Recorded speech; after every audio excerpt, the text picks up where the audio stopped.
Hello, everyone, and welcome to episode 3 of Under a Crooked Moon, here on Go Buff Yourself and Thousand Faces. My name is Ethan, I am your Dungeon Master, as always, and I am joined by 6 incredibly talented performers, storytellers, nerds, people I'm fortunate enough to call friends, who are going to make this magical story that we're about to tell. For those of you who don't know, we are running through the module, A Crooked Moon, put out by Avantris Entertainment. So if you enjoy what you see, go get it for yourself and tell the story with your friends. You'll have a great time. I want to go around, say hi really quick to everybody, and then we can jump on in. First, playing Jack, we have Jolly. Hey, hi, how goes it, people? Wake, played by Caleb.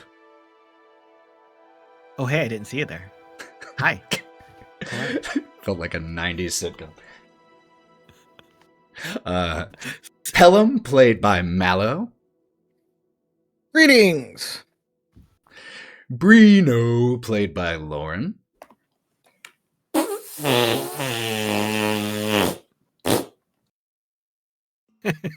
Fun fact, she didn't have to put her hand up here. That was just for the looks. Allusions. Ember is played by Wild. Hi! And Wokka Chumbo is played by Pete. One of my favorite names ever to say. Wokka Jumbo. Hi, everybody. Howdy, cats and kittens. Push. Hey. Pushing. Yep. Cats and kittens, friends and fiends. Yes, I am stealing your line and adding my own. We have just a few announcements to get out of the way before we jump into session 3. First of all, this, like all of our streams, 18 plus, because there will be cursing. There will almost certainly be legal drug use in or out of game. And also because this is a folk horror campaign. So please check out the content warnings so that you are aware. Now, this first section of the module, don't have to stress about that too much, but the deeper we get, the more you'll definitely want to check out those content warnings. You can catch up on past episodes of our other campaigns, or this one, if you're just now joining in, on Go Buff Yourself, either on YouTube or podcast form, anywhere you get podcasts. There we go. Those are my announcements. That means we can run that intro video so that we can go ahead and get into Session 3 of Under a Crooked Moon.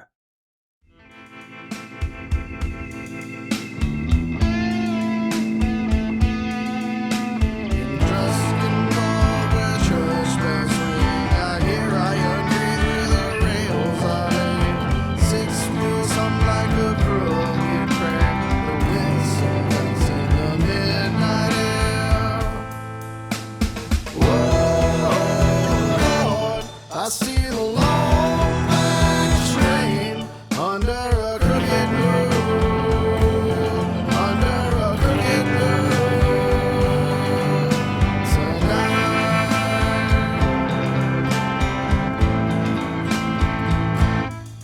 When the wheels slow, then mournful hum, and the dust conceals to the rising sun.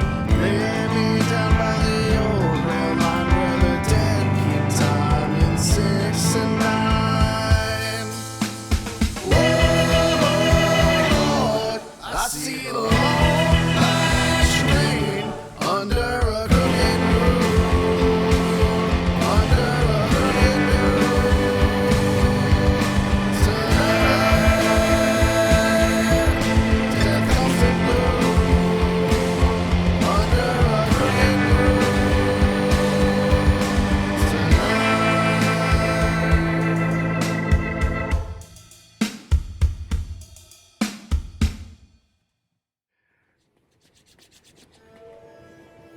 5 individuals simultaneously realized that they were dead.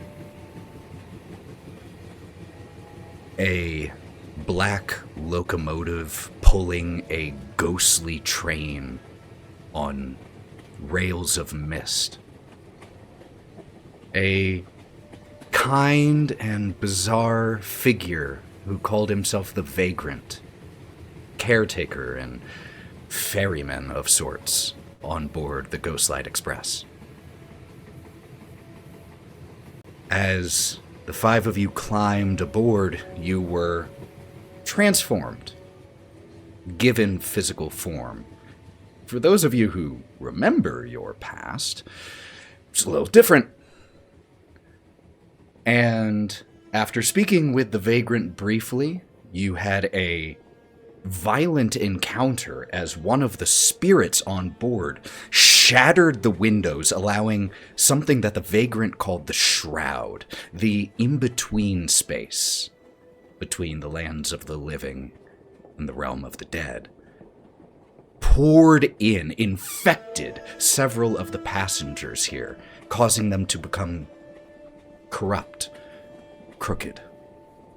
And as a glorious battle ensued, which involved punching ghosts out of the train, the Vagrant made a plea for assistance, that you all help to release some of the wayward spirits or haints that still lingered on board the Express at this very moment. Because those wayward spirits were more susceptible to the corruption of the Shroud. He said you can, of course, handle this in the same way that you handled the more aggressive spirits, through violence, but also mentioned that everyone has a story, and there might perhaps be other ways to convince them to move on. And as you all proceeded down the train, you encountered a strange marionette individual named Pellam, who asked to come along with you and maybe get a little help recovering a particular balloon.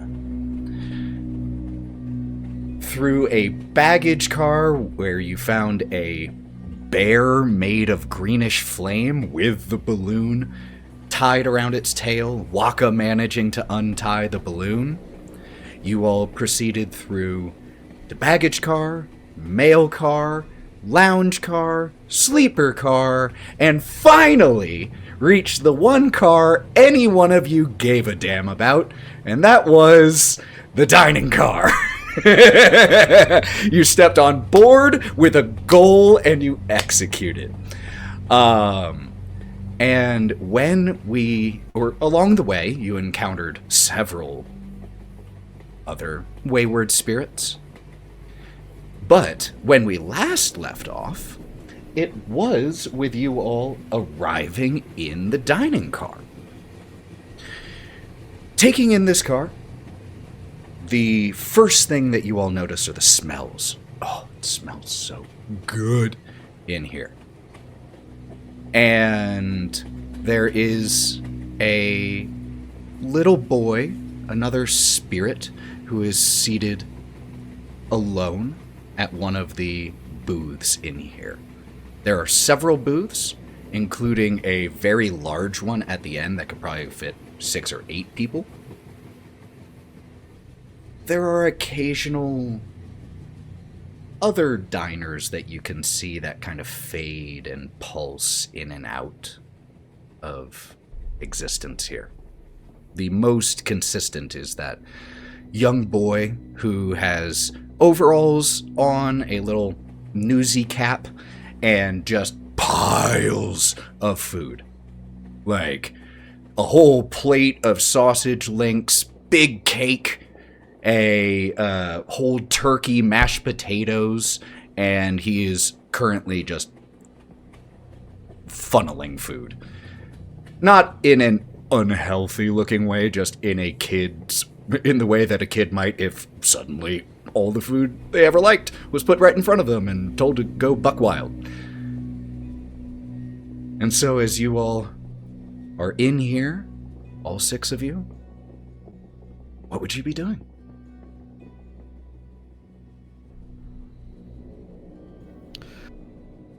So I want to go. Well, I want to look around for where to order food from. You said we could smell the food, the booth. Is there a counter? Is there a menu board somewhere? No to both. Mm. There is not a menu board. There is not a counter. There are several, just very simple paintings on the walls here, but there is a chalkboard here that says, anything your soul delights. Or, excuse me, anything your soul desires. Are we all in here? Or did just me and Ember come? I don't remember. I don't recall if you all were split, but at this point, I'm also just going to, if you all want to be together, you absolutely can be. If you want to be separate, you absolutely can be. You will tell me. Jack, would you be there? Yes, because I was just about to say on the last go around, I think it's everybody went through into the car and I was last in line. So I'm like the last one to get into the car. That's right. Makes sense to me.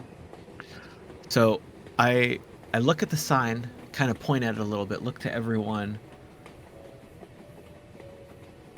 and I'm gonna hold my hand out and think real hard about an apple. Green or red? Green. Perfect, shining. It even still looks like it has drops of water on the apple, whether it be from being freshly washed or from the morning dew right before it was picked. You can't tell, but a perfect looking apple. I'm gonna shine it on my chest fur a little bit. Take a big old bite. Delicious. Perfect ripeness. Fantastic. Oh, that's a real good apple. Look at that. As soon as Ember sees that, Ember's gonna go, oh, okay. Medium rare caveman steak, whole rack of lamb. Steak appears. Rack of lamb appears. I want a chocolate cake and some apple pie. Chocolate cake, incredibly rich and dark icing. The apple pie, the top of the pastry just perfectly browned. The steak, the seasoning you can already smell from here. Juicy steak. Rack of lamb is cooked to perfection, still smoking, and the other thing you named also seems great. Because I can't remember what it was. I can't either, actually. I got Great. really excited. Listeners, you can let us know. Yeah, whatever that fifth thing was, it was awesome too. As immediately and as they appear, I'm gonna just like sniff, bite, sniff, bite, sniff, bite, and like with just each of these foods in my mouth, be like, this is awesome. Ember, can I ask you a question? Guys, everything. I have a question for you. Ever since you got on board, Ember, you were talking about how hungry you were. Yeah. And when you finally arrived in the dining car and saw that you could have anything, you chose those items. Is there any particular reason behind any of them outside of they sound delicious? Well, in life, everything that was consumed was generally stolen or found. Unless, of course, there was a tavern that was inexpensive or easy to find food at. And I know that is a memory that is so deep set in Ember's bones that anything that just sounds sumptuous is just like, that is it. And if there wasn't a space constraint, there probably would have been more food orders. And there might still be. The apple pie tastes just like the apple pie that Morsha, the incredibly kind innkeeper who would occasionally see this little street urchin and let you take home an extra, or let you walk off with a slice. The steak that you ordered, there was, in one of the towns you were in, there was a tavern that always had these thick steaks that you would, as you were walking by in the cold, just peer in and see people eating, and it was just a distant fantasy that you would ever be able to have one while it was still hot, though you did occasionally have some long after they had gotten cold and been cut into from back alleys. But now, you taste what you imagined. Is it better or worse than you imagined, Ember? Did the dream exceed reality? Or could the dream not even conceive of how good reality is? I think better, but in a way bittersweet, because while I am consuming this, I am all too aware of the fact that I missed out on experiencing these things in life and missed out on providing these things for my people in life as well. Ember, what is your passive insight? Oh, that's a good question. Thank you. Oh. My passive insight is 12. 12? Okay. You Uh-oh. see that as your... what's everyone else's passive insight? Anyone beat a 12? 13. 16. 16! Dang, Jack. 14. So, Jack, with the highest passive insight, you see Wake call himself an apple. You see Ember summon forth these numerous different meals and eat them, reflecting on them. And you glance back over at the young boy. And just like Ember had on her face a look that was bittersweet, where you might have expected, finally having reached the dining car, that she'd be overjoyed. When you look at the young boy, his face also doesn't have the expression on it that you would expect of a child eating anything his heart could wish. He has a look of guilt? It's not always there. It's not like a perpetual grimace of guilt, but he just, when he stops and is no longer distracted by the food, his face becomes more downcast again, and then he starts distracting himself with the food again, including playing with the food. Like, has started to make himself a little mini Colosseum fighting pit, and is taking 2 sausages.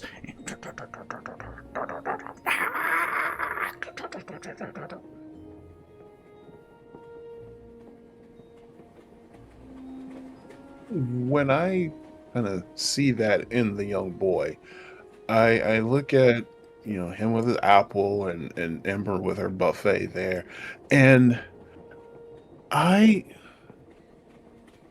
start wondering about the food. Like, is there a spell?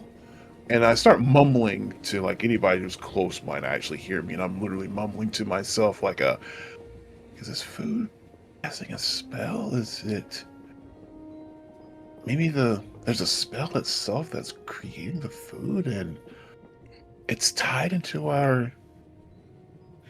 Okay, I know what I want to do. I know what I want to try. So In my previous life, I knew how to make a good batch of mead. And I'm thinking now of that mead that I used to have. And see if I can maybe conjure a cup of it up like they just did their food. What type of mead was your favorite that you used to brew? It was a blackberry honey mead. And it was an odd recipe that I actually learned from someone else in the town that we were in. And the odd thing about it was, unlike most meads where you can make in weeks, this mead actually took months because of, like, it was a special kind of honey, and it kind of made the batch, it took longer for it to ferment properly. A special But type it of was honey, worth a special type of yeast that, ferments slower but allows the richness of the blackberries to fully infuse here. And you, before you even taste it, you smell the blackberries and you know it's right. Maybe,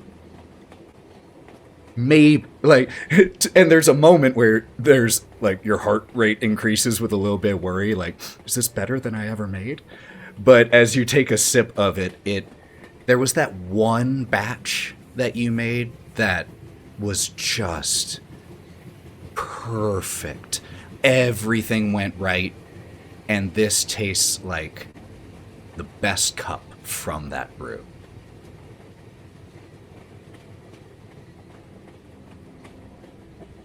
And when I taste that and get that feeling, that's when I realize something is not quite right. It's too perfect. This tastes better than the best batch on my best day. And I've been making this mead for 20 seasons. I've never been able to make it this good. And after taking like another swig or so of it, I kind of just set it down on the counter, and I'm now kind of confused about it because it's like this meat, it literally tastes too good to be true. And something feels weird about it. And I'm also looking over at the kid and how his expression is changing when he's eating, playing, just sitting there, eating, playing, just sitting there. Something's not right. I just kind of go quiet. It's like, something's not right.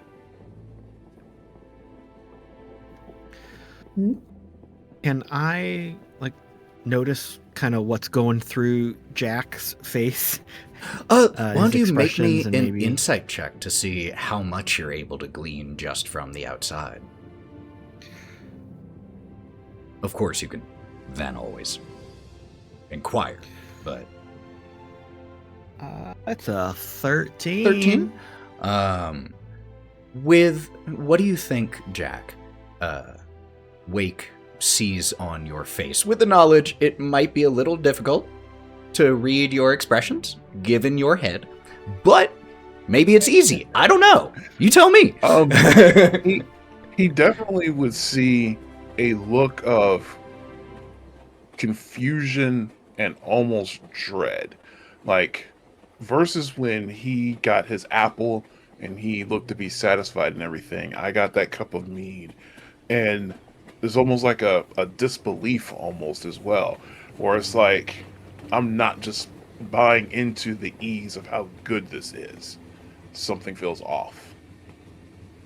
All right, so I want to kind of sidle over. I've now got a hand pie, a very crispy, flaky, buttery crust hand pie full of like meat and gravy and vegetables, and I'm kind of nibbling on that.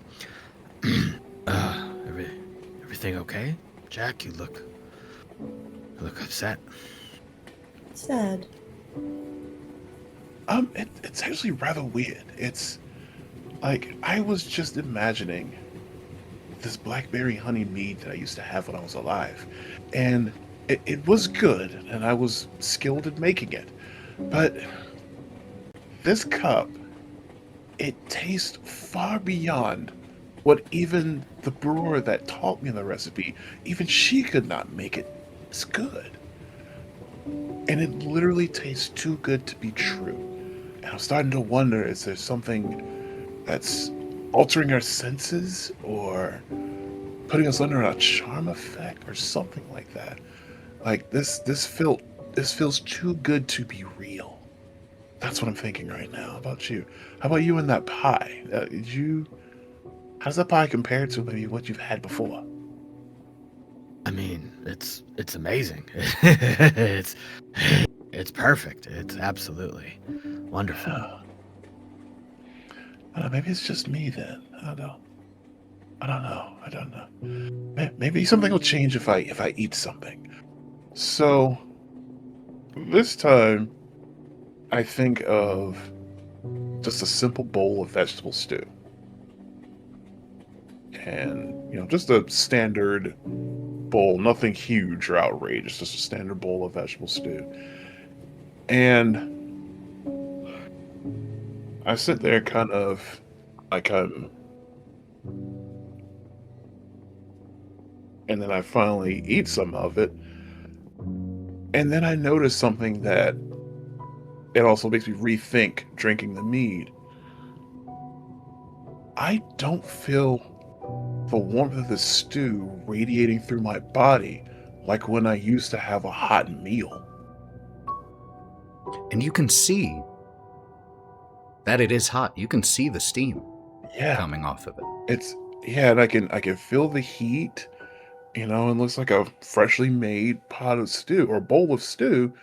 But yeah, when I eat some of it, it doesn't radiate through my body. Just like when I had the mead, I'm rethinking that swig or those sips of mead. There was no tingle of alcohol in my mouth. There was no, cooling effect. As usually when you drink a cold drink, it's gonna kind of chill your body off. I didn't feel any of that. And I put the bowl of soup down, and something's wrong. Something is wrong, Lake. Something's not right here. Well, I mean, we're dead. It's true. We are dead, and the rules must be different, but I don't like not knowing these rules. I've been familiar with the cycle of life and death for a very long time. And these are changes that I'm not used to. Just the life side. Something's wrong. And I actually turn around to that and say, that is true. I'm on the other side now. Guess there's new rules to play by. And I just kind of back away from the soup and the mead.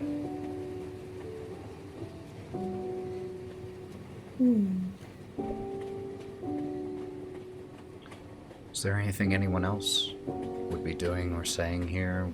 Either continuing this conversation or doing something else? Steak. Did you just say steak? Steak. There is a strip steak that appears right in front of you. There's ribs.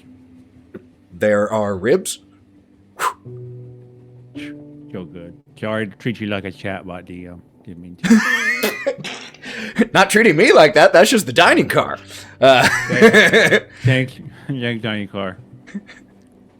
Wokka will take the... Can you describe the steak for me a little bit, please? Sure. This is a strip cut, but because you only asked for steak, it doesn't have any sides or anything like that. It is simply seasoned with freshly ground black pepper, coarse salt, and the fat has been nicely rendered. It's got a good char on it. And cutting into it, what doneness would Wokka have wanted? Medium rare, of course. Well, then, of course, it's medium rare. All right. Yeah. Well, Wokka's going to take a bite. And just kind of bounces back as he bites down.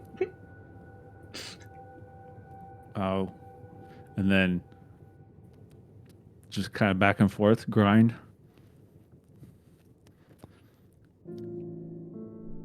Right. Fish.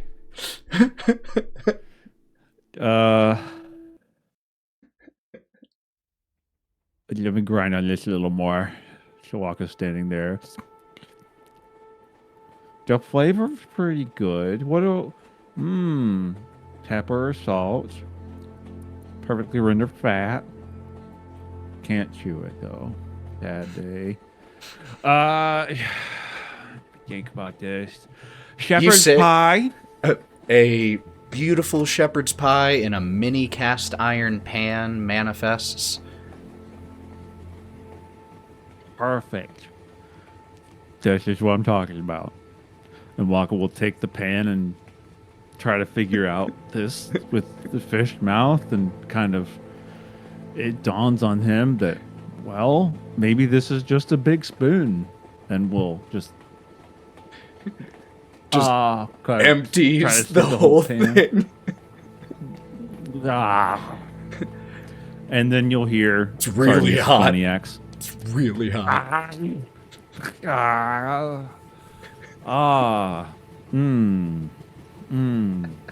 Okay. Minced food it is. Can you describe the flavor for me, DM? Absolutely.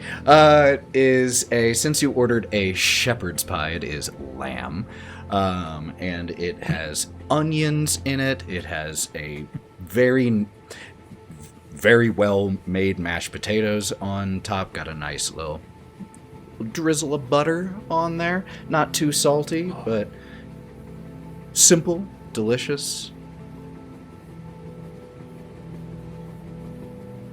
Wokka will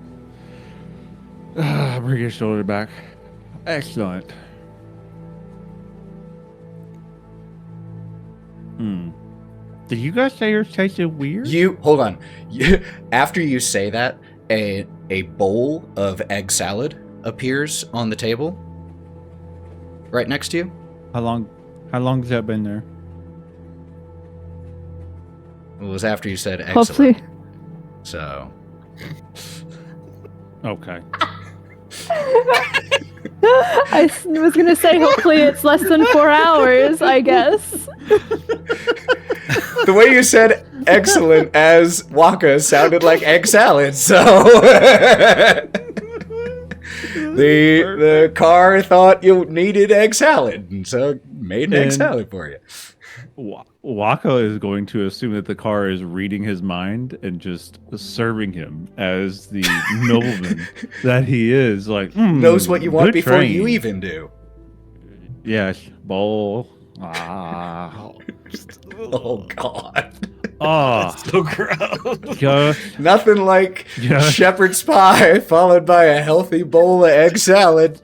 Jeez. Just like the house cook used to make.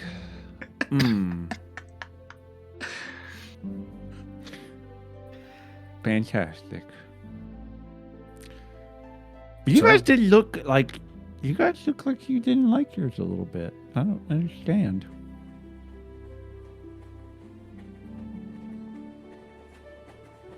That's good. Okay. That's good. Who doesn't like it? I like it all. Are you going to finish that steak?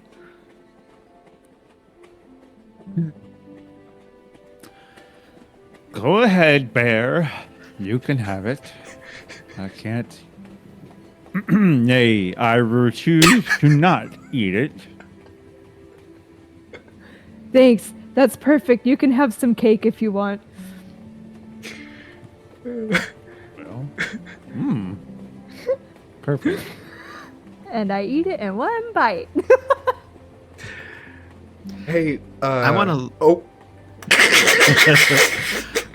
While all this is going on, The cake is a lie. Hold on. I have to acknowledge it and give props, and I would give you heroic inspiration if you didn't already have it.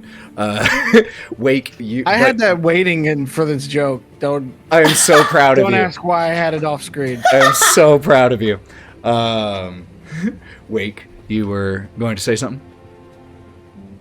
I want to, catch Breenoh's eye and Pellam's eye and then nod over to the spectral kid. He looks a little sad, upset. What do you think? Should we check on him, maybe? Ask him why he's sad. When he's surrounded by all this food. Yeah, exactly. Hey, kid! Breenoh yells. And he just holds his branch hand out and waves at him. Why are you sad? He gestures around. It seems good. I'm not sad. Why would I be sad when I have all this? The way, I hear what you said, but the way that you said it did not inspire me feeling like that was truthful. Can I ask It's you a okay. question? Do you think that if a dragon and a giant fought, which do you think will win? I feel like you're trying to distract me, but I do Depends on what think kind of dragon, depends on what kind of giant. it would depend on both of those things. He closes his eyes, and appearing in his left hand and his right hand, respectively, is a sugar cookie made to look like a rampart dragon, green in color, while in his right hand is another sugar cookie decorated to look like a fire giant. And he starts taking the dragon. Cool. So, which of these do you think will win? They look evenly matched to me. Dragon. Dragon. And just stomps the green dragon sugar cookie onto the giant, and both of them end up shattering and cracking because he's using cookies as toys, and just takes a bite out of the green dragon. You're right.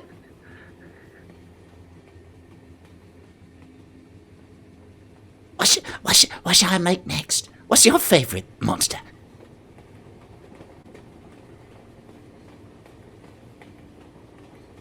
Oh, me? Oh. I like the Wendigo. What's that look like? Spooky, tall, big claws. Goes. What ends Fast. what ends up manifesting is a genuinely slightly terrifying looking creature in sugar cookie form, decorated entirely with shadowy black icing. It is humanoid but stretching. It isn't something you can directly identify what it is. It is simply a nightmare. But then it also has, as part of the sugar cookie, a little dialogue bubble that has icinged into it. I appreciate the attention to detail. Also, your brain. And he puts, Breenoh puts both of his hands on top of his own head, and his long branch fingers kind of encompass his whole head, and he tilts to the side. There is much inside of it. This is close, actually. Terrifying. Strong.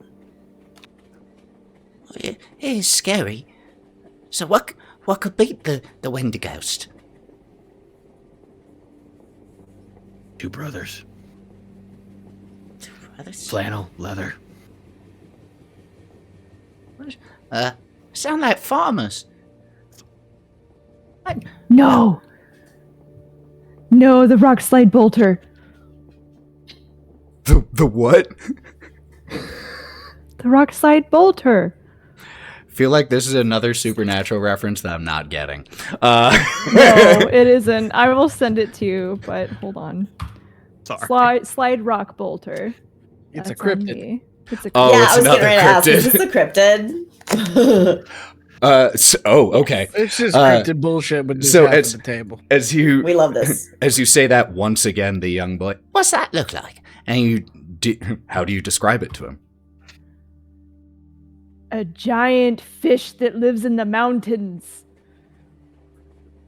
A relatively Big mouse. A relatively large sugar cookie appears in his hand, like the size of his forearm, because it also has a mountainscape. And then just a giant bass-like fish. And he starts to...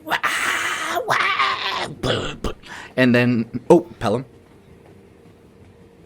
Before he starts playing with it and things like that, he's gonna walk up. Pellam's gonna be dressed in a dark suit with a white button-down shirt and a black tie, holding a martini, and just kind of looks in there and looks at it and looks back at Wokka, then looks at it and then looks back at Wokka.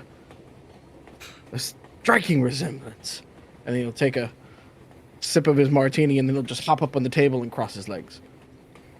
Hey, Pellam, if you want a real striking resemblance, say fish sticks. Say It's it. not time Say it for out that loud. right now. Say it out loud. It'll No. make fish sticks appear, and he'll hate it. It'll be great. We're not saying fish sticks out loud. A plate of fish sticks appears. Oh, wait, were you speaking? Did you actually say that? No. Okay, that is out loud. He even said fish sticks out loud. Yeah. A plate of fish sticks appears right where Pellam is, which is nearby where you are, Wokka. The fuck? What is wrong with you? That's so offensive. Oh, thank goodness he got it. I was worried he was going to be too slow to get the joke. Yeah. You can't hear you this. Should be ashamed. Just so you, this is My purely in Pellam's head. Got it. I'm new to Pellam, so I didn't know. Fair enough. As you are fuming about this, the boy looks at Pellam and all of you as you've started to either approach or just looks around the room, but then returns his attention to Breenoh. You think you can ever be forgiven for something that you didn't get to apologize for? What do you mean? Well, my mum always said that you have to say sorry if you do something bad. And then the person can forgive you, but does that mean that if you never get to say sorry, that they can never forgive you? Forgiveness is an interesting beast. You can say you're sorry and not mean it and still be forgiven, if that makes sense. So, in that same vein, I feel you could say it and they not hear it and you still be forgiven in your own heart. If I were going to say it, I would have meant it. That's good. It is good to say things that you mean. Is it bad to steal things? What things? And he cranes his neck down. You hear the bark creaking as it twists and breaks a little just to get down to his level. Well, there was this... Well, I didn't really steal the first thing for long, but there was a balloon. But then I saw a bear tied it on his tail. But that's not the thing I'm sad about, because I don't still have the balloon. And I didn't know if I took that from anyone, so I'm not really... No, but my neighbour, she... well, she had this beautiful garden, and she had all these rocks, and she would paint them. And there was one that looked like she painted it like a frog. And it was so silly looking. I love frogs. So I took it. I meant to give it back, but and I brought it with me onto the train, but I don't know where it is. I will take this in turn. You took this thing because it brought you joy. Mm-hmm. That is a good thing. It was silly looking. You should have asked permission first, but I know. But you meant to give it back. And he cranes his head just a little further and whispers, and even if you didn't, she may never know. Which Mom, is not good, but also good. My dad always said it didn't matter if no one knew it. It's still bad to do it. And I didn't. That is true. I didn't mean to steal it. I was only borrowing it, but I never got to give it back. Because you forgot. Whether you meant to steal or borrow, I think makes a difference. Sounds to me like it brought you joy. You would not take from a kindly neighbor. It is unlike you, if this is the first time. Forgive yourself, even if you cannot ask for forgiveness from your neighbor. Maybe you can give it to yourself. Breenoh, could you make me a persuasion check, please? Okay. Or insight. He's a tree, bro. Your choice. Insight or persuasion.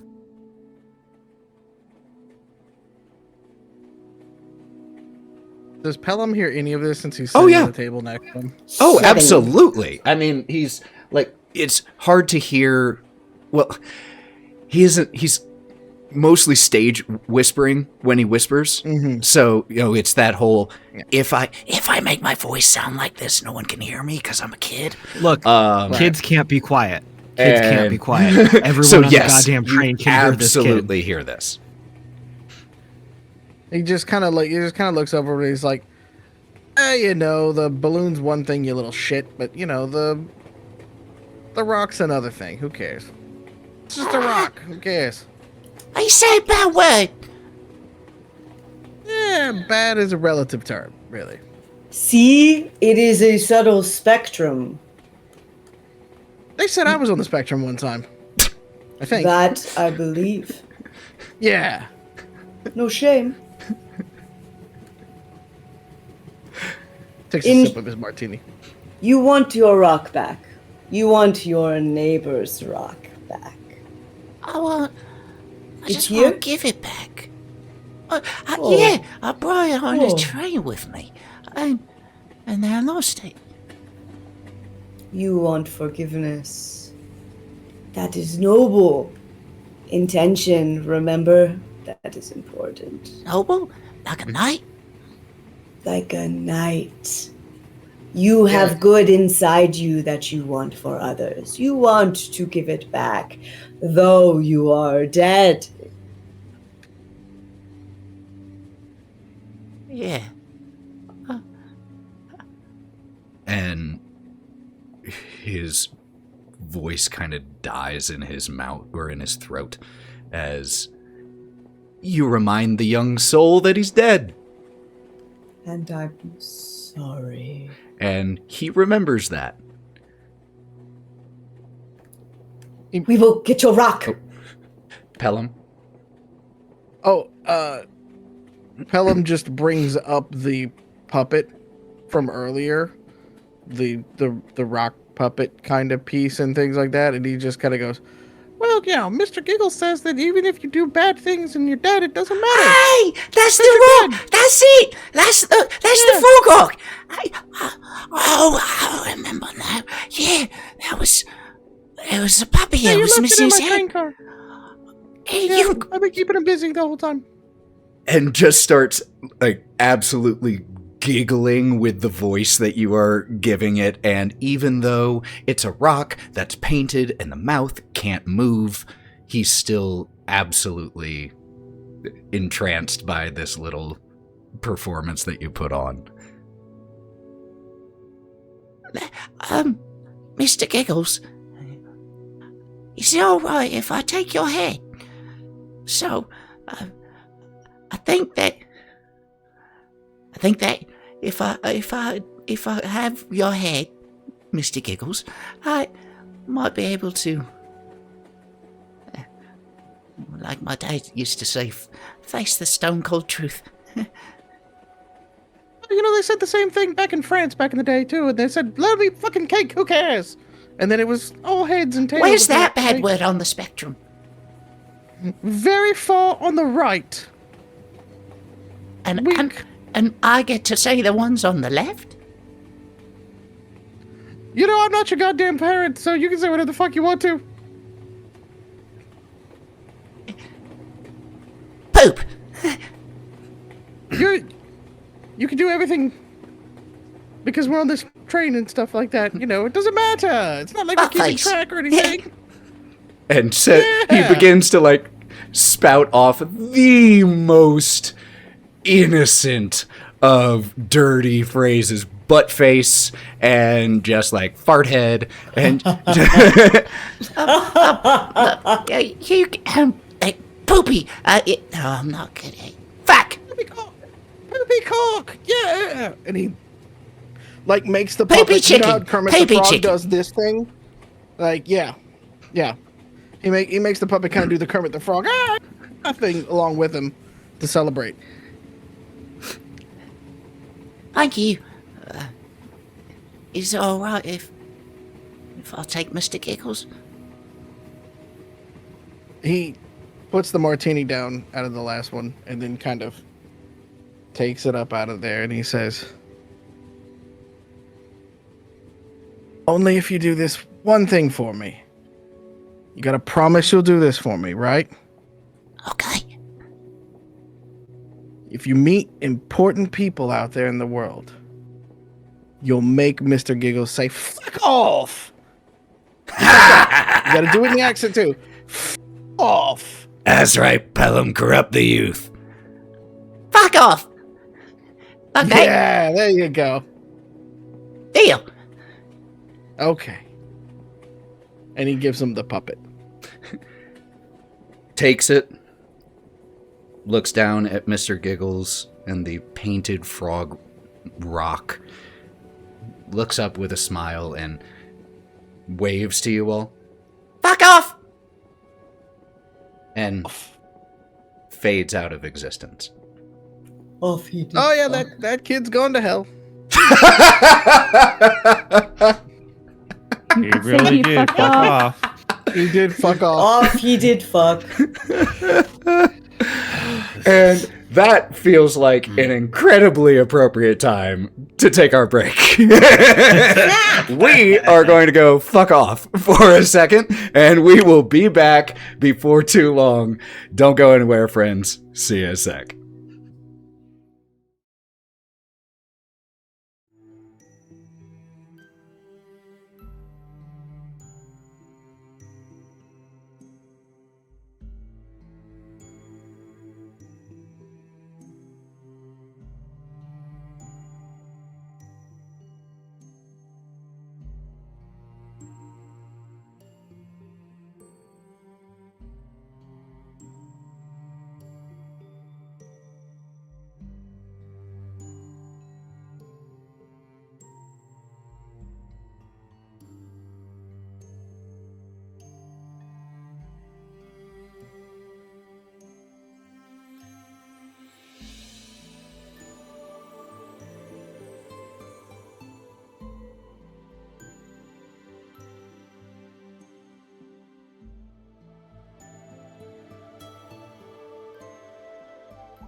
We're back, and apparently I'm a sasshole.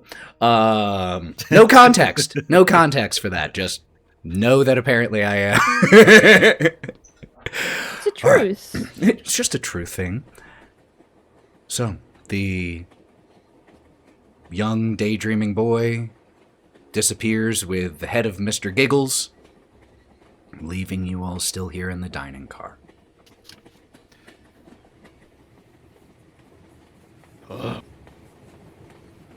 Okay. I hope that was a good thing. Yeah. I'm sorry to be insensitive. Is that kid, like, more dead? Double dead. And did he take Pellam, your friend? He wasn't my friend, to be honest. He was a rock he left in my car, and then he took my balloon because he was a little shithead, and then I kept the rock and I made it into a puppet, and I didn't know that the rock was sentimental to him, but apparently it was. Who knew? Now he's gone. I don't know where he goes. That's a good question. I don't know where people go when they leave here. We'll have to figure the that most out. lucid Will thing we you go? said. I need to drink more, apparently.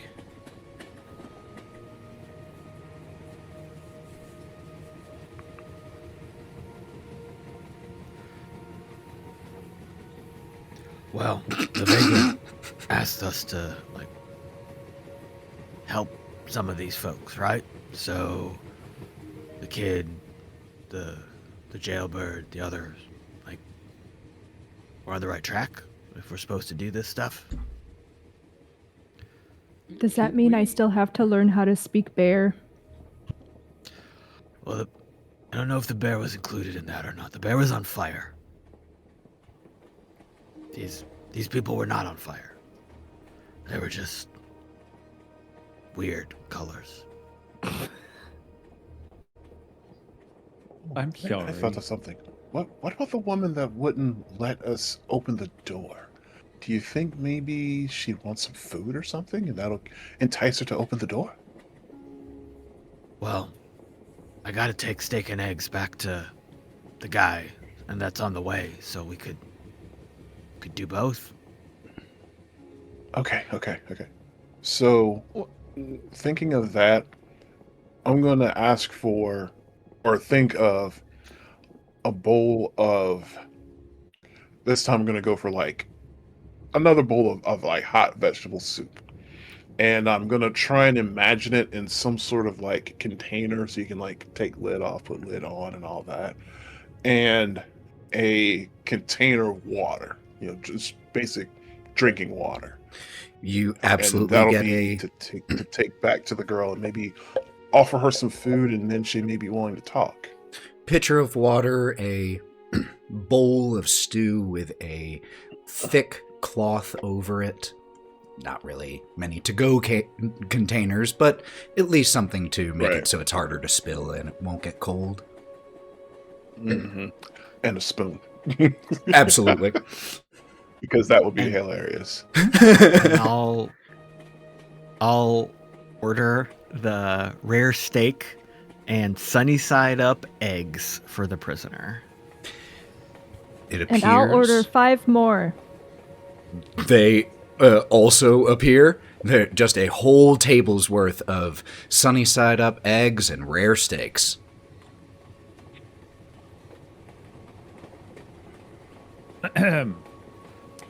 I need to ask a question here.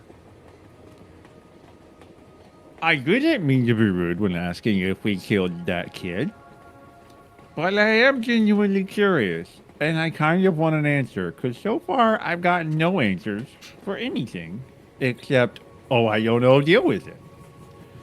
So I'm really curious. Does anyone mind if I ask a question? Please do. I think we all deserve an answer. And Wokka will shoulders back. Mr. Vagrant, I have a question. You stand there in expected silence as there is no response.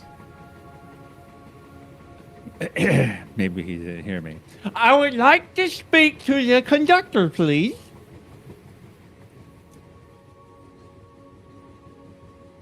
This is an automated recording. The vagrant is otherwise occupied Yes. at this moment.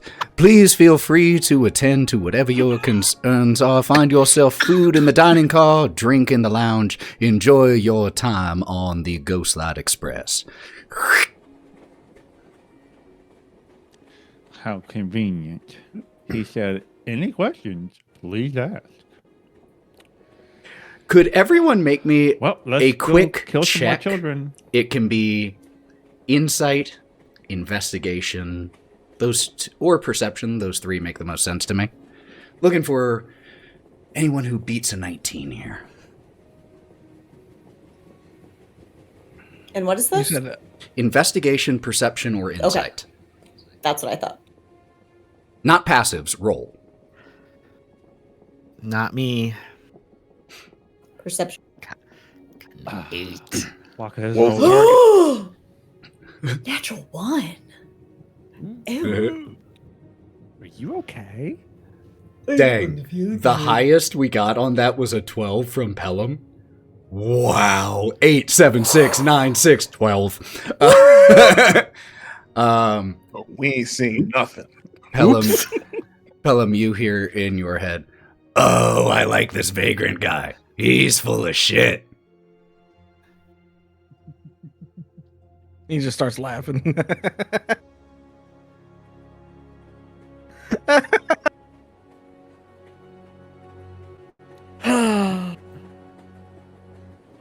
You heard me say we're going to kill more kids, right? Then you start laughing? I don't know if we killed him or not. I don't. Maybe his soul actually went to some place that wasn't a long black train. That's also a possibility. I don't really know how this works, to be honest with you. I kind of expected just poof, like Thanos, when we found my balloon, and yet I'm still here with you all. So, yeah, weird, huh? Well, you know what? That's more of an explanation than that fucking frog's giving us, so I'll take it.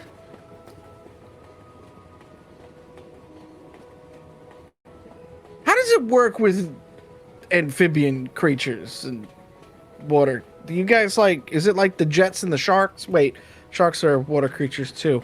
Huh. Bro, I've been a fish for like 20 minutes. I don't know all of the ins and outs, but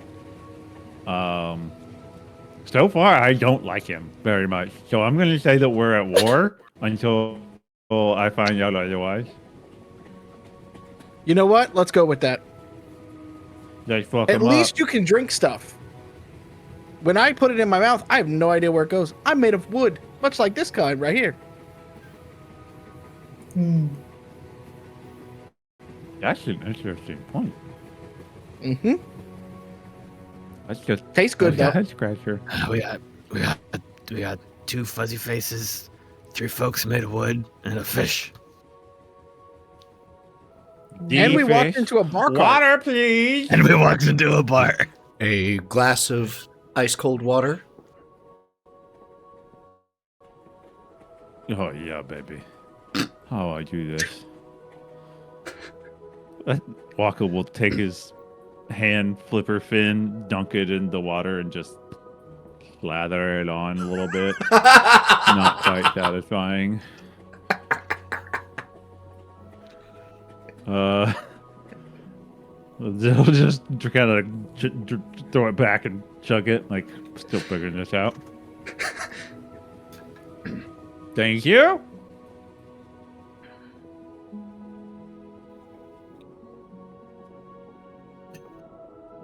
Right, should we start heading back? See what happens. See if we can. Let's go kill a guy with some eggs. Oh. You Well, if it all cooks right, probably won't happen. You all retrace your steps. The car right before the dining car is the lounge car, where you met Philip and Adela Druskenvald, who, seeing you all just kind of hustle back, clearly on a mission, Adela Wearing a bunch of starts plates. to starts to greet you all. Later then. Smells good. I'm doing the waiter carry with mine. I have all 5 plates of the other steak and eggs, like, in my claws, and I'm trying to, like, sniffle off of them as we go. You won't Bites off them you as won't you're set any of going. those down, dear. You don't have to carry all those. You can set them down here on the bar. No, unless you want some. But you can go into the next car and get your own. Of course, yeah. Oh, well, they are something, aren't they?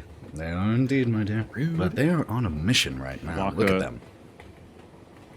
Wokka, a 6.5 foot tall catfish, will point at them and be like, "Thanks for not being weird. We'll be back in a little bit." They just laugh. Pellam will jump up on the bar real quick, still dressed in a full suit and everything like that, and just martini glass empty at the moment, and just kind of lean over towards the man that I assume is still maybe behind the bar, maybe not. We'll see. But he kind of leans over towards and was like, yeah.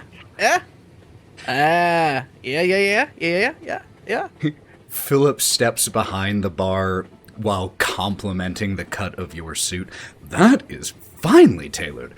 If you got that anywhere that I might be able to purchase it, I would very much like to get your tailor's information. That is incredibly done. Now, did you want martini dry? Do you have any particular preferences?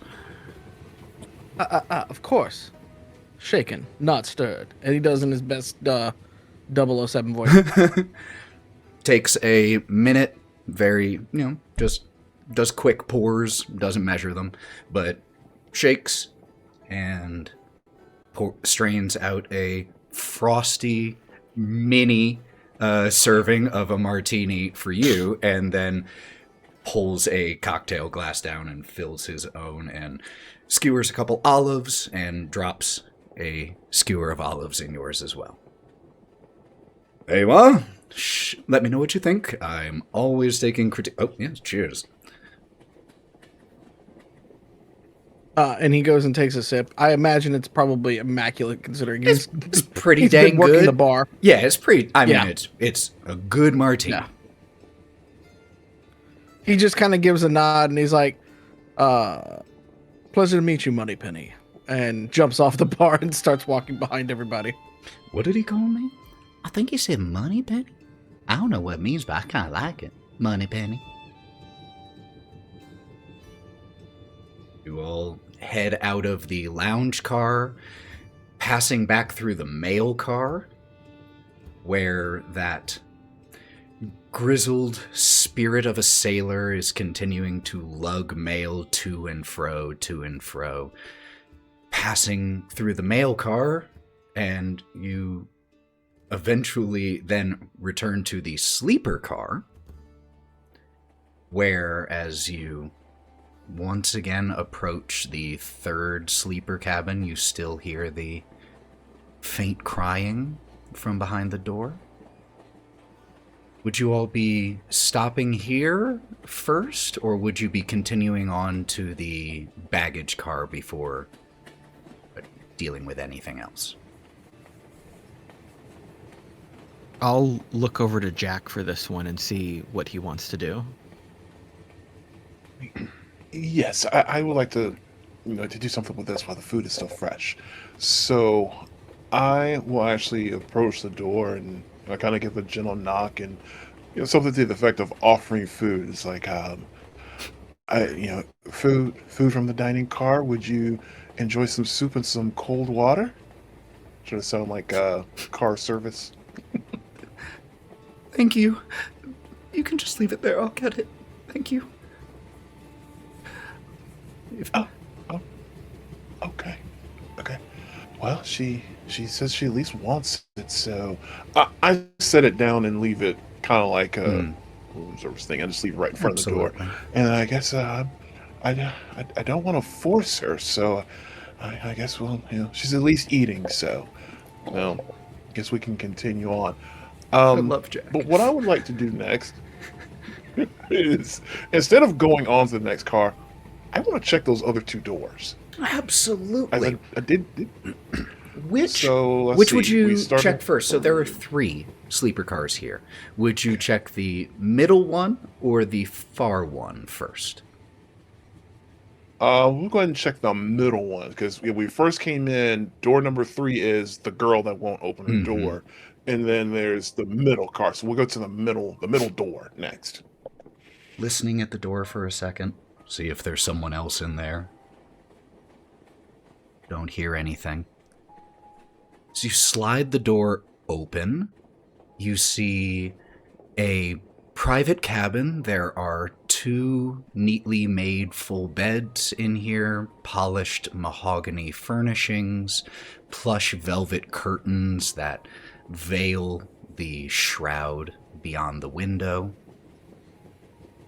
And on one of the end tables in this room, there is a phonograph, record player.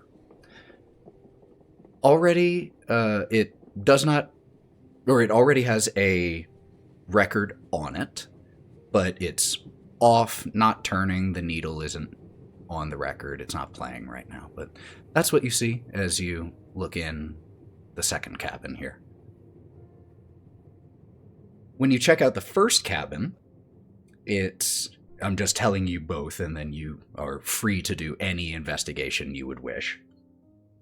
The second cabin, laid out identically to the first cabin is laid out identically to the second, aside from the fact that it doesn't have a phonograph there.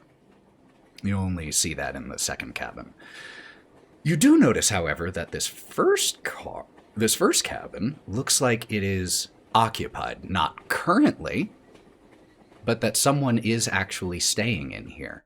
And you see one of the beds is unmade, or just slightly unmade, not like doesn't have any bedding on it, just hasn't been neatly remade.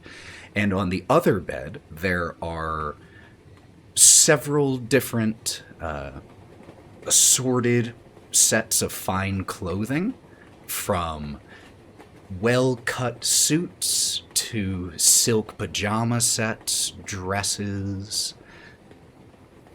and there are there's a open suitcase in here as well that looks pretty similar to the fine leather suitcases that you noticed in the luggage car with the D that Wake had noticed. But that's what you see here in this first car, and that's what you see in this first cabin, and that's what you also see in the second.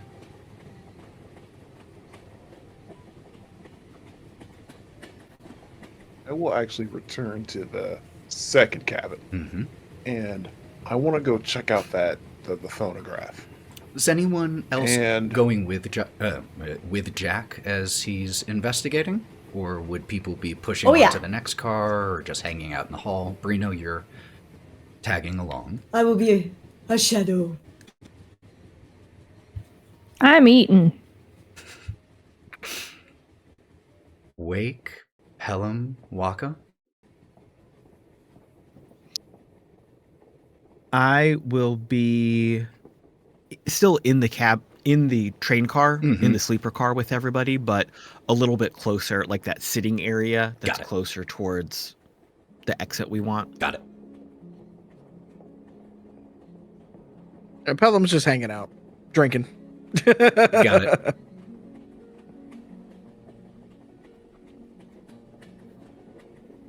Yeah, Wokka's gonna go towards the other door to kind of keep an eye on Pellam. Got it. Jack and Breenoh, with the two of you walking in first, and Jack, as you head over to investigate this phonograph, as you approach it, the needle or the phonograph suddenly clicks on and begins to spin, and the needle drops of its own accord. There is a loud popping sound, and then the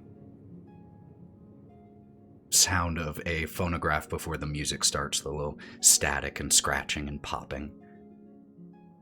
And then a slow jazz number starts to play. And as the notes flow from this sleeper cabin out into the car, Pellam, there's something very familiar about this tune. The rhythm, the style, it's different.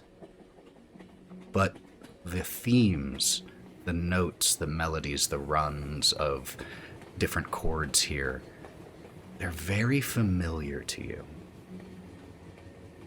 And as you hear it and process it,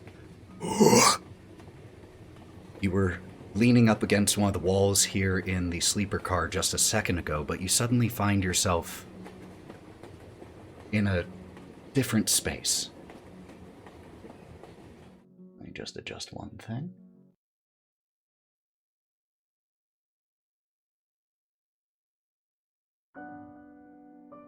You see a large stone building.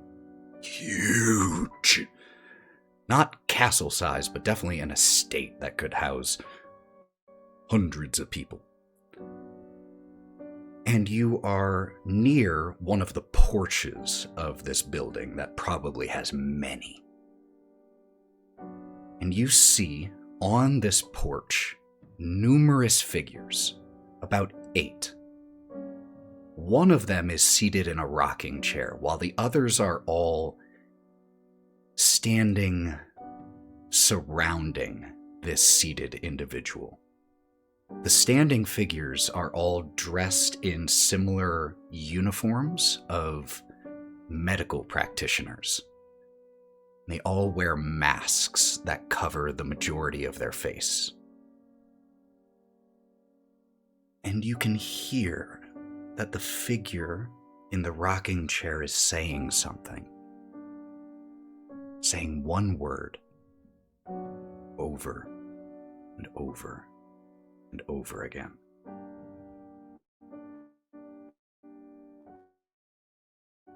Would you approach, or would you move away?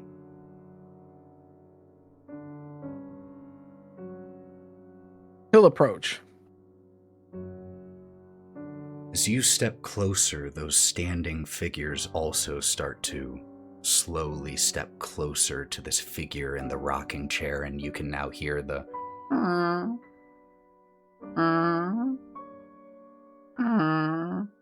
creaking of the chair. And as you are about to step onto the porch, you can make out what the figure is saying. Pellam. Pellam. Pellam. Pellam. Pellam. Pellam.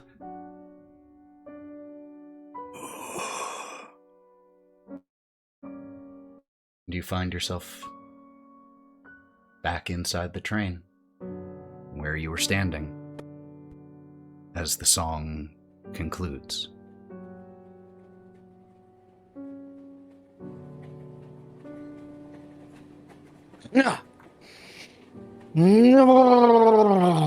Oh.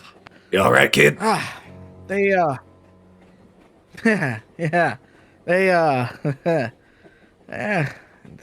turntable needs to get tuned, doesn't it? It's a little weird and dissonant and spooky. Crazy, weird things. Yes. Yes. And he kind of rocks back and forth a little bit. Yeah.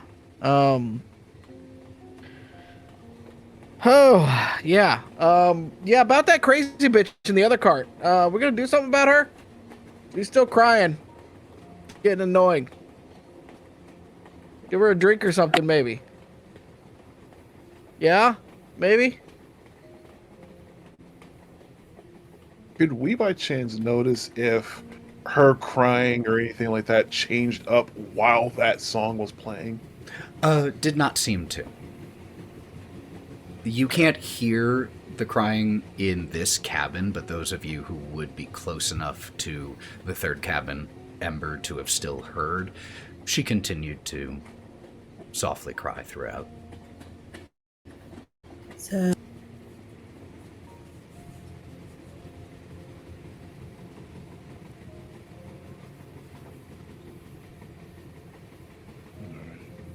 And I'm still kind of like, I'm very curious as to how and why that thing started playing before we even got to touch it.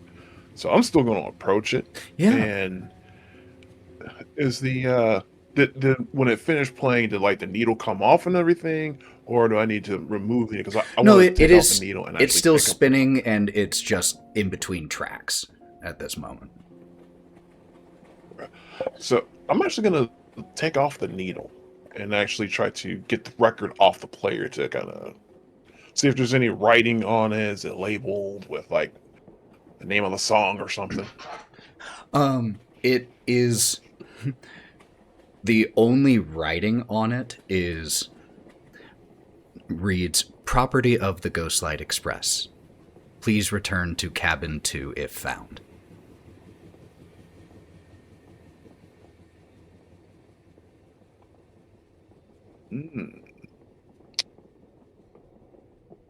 Okay.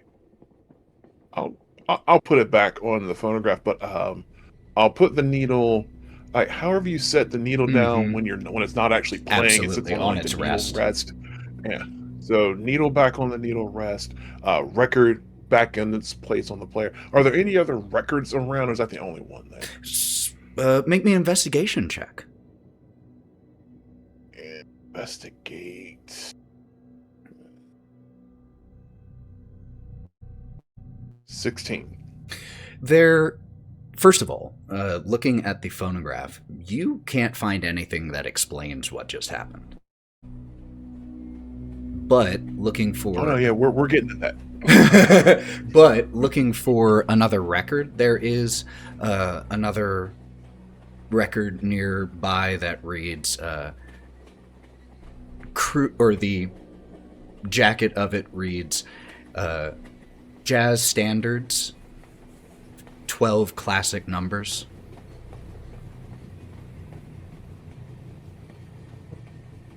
And with that investigation check, also maybe carry over so I can wonder how in the hell did that thing play?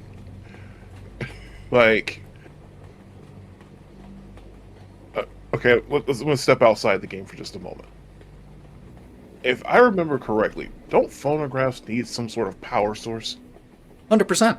I mean, they can be... Okay, the power alright. source can be a, like, mechanical one in the sense of being wound, and, you know, the power source there is the tension. It could be electricity, battery, maybe it's magic.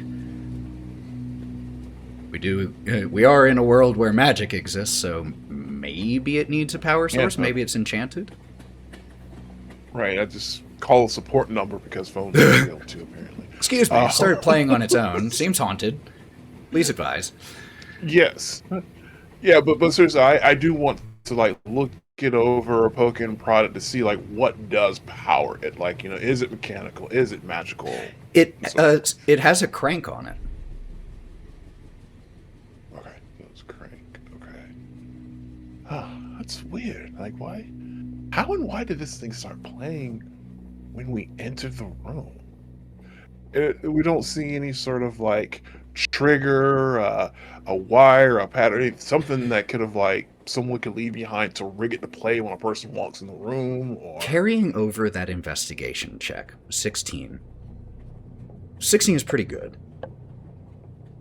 You don't find any tripwires, any mechanisms, any signs of enchantment, and you're pretty confident that you've looked fairly thoroughly and would have found signs of such a thing if there was one, but you find no such sign. Fair enough. Alright, I guess there's just some things that can't be explained in this world. So I, again, leave the record on, needle back to the needle rest, and I'm done with this room for now. I guess I'm just gonna leave it as one of those things I can't quite figure out. 100%. You step back out into the hallway along with Breenoh.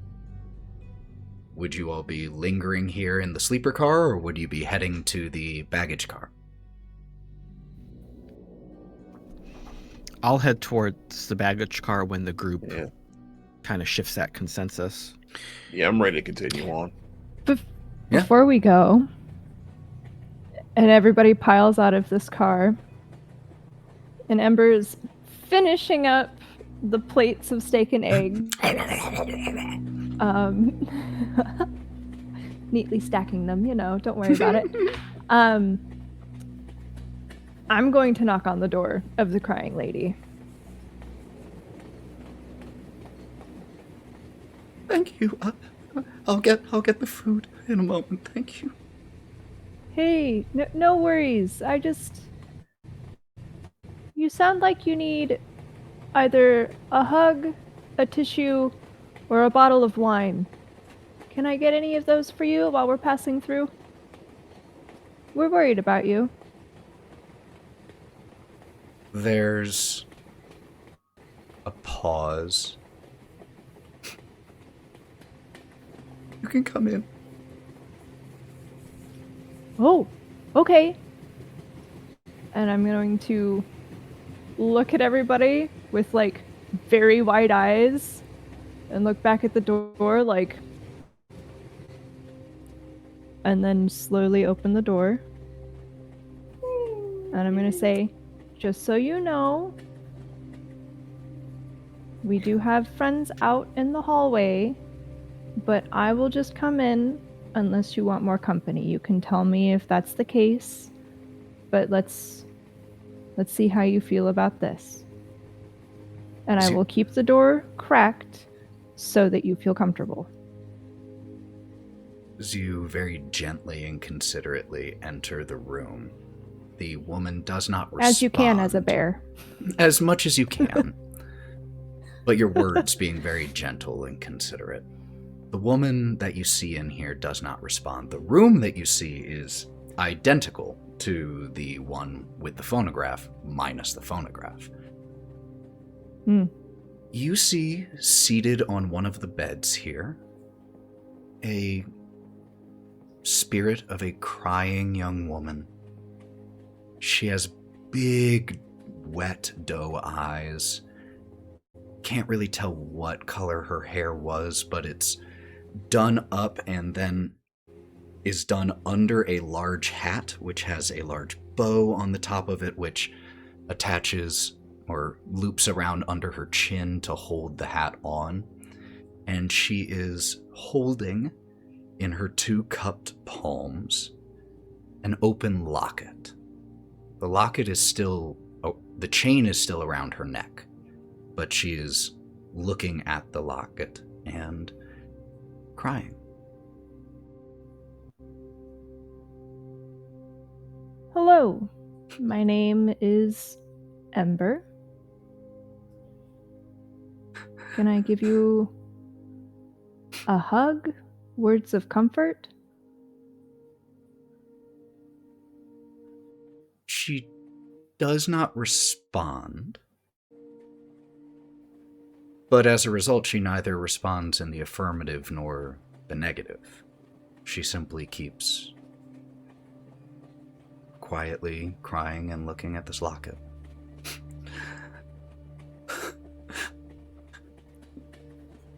I'm going to go and sit cross-legged in front of her feet. You're fairly quietly. You're fairly tall, so even cross-legged, you can I'm still big. you can still crane your neck to look at the locket if you wish. And I will, but in a way that it doesn't look like I'm being nosy. Of course. You see in this open locket, on one side, the portrait of a young, handsome, mustachioed man. A kind of thick mustache that covers his upper lip, but is giving a beaming smile in this portrait. Dressed very well. Hair a little bit thinning, but it works for him. And underneath are the engraved letters JB.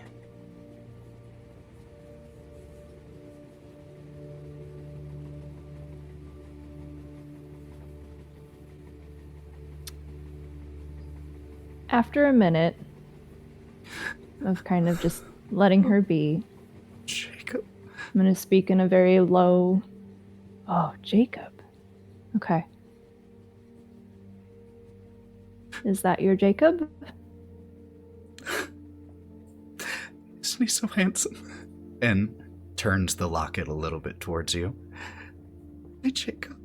Yeah, Sweet, sweet he's Jacob. very handsome. Have you seen him?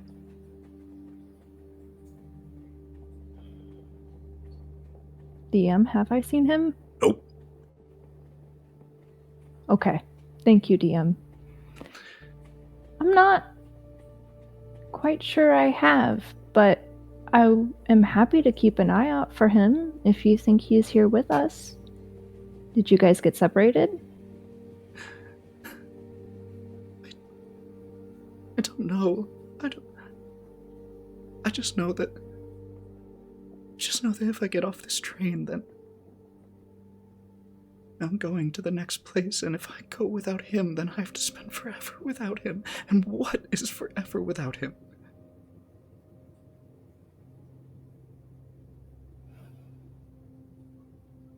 Okay.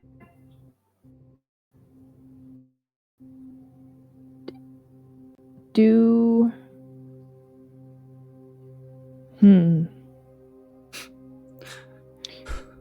Do you think if I approach Jacob, as I am now, and I gesture at my snout, my little round ears, do you think that Jacob will listen to me if I tell him that his lover, you, is waiting for him over in this car? Yes, of course he would. Just tell him that his sweetheart is looking for him. Okay. Oh no. What's your name?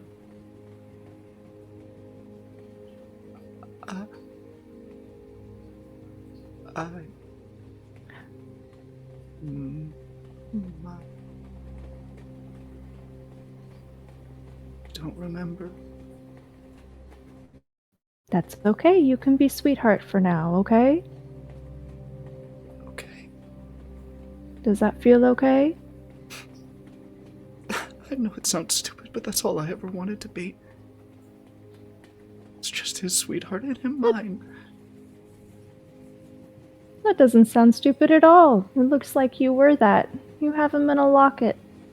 You clearly care much about him. And if we can find him here, we'll bring him to you. Thank you. Of course. I'll admit I'm starting to lose hope at And this then- point. I don't know how long I've Why been here. so?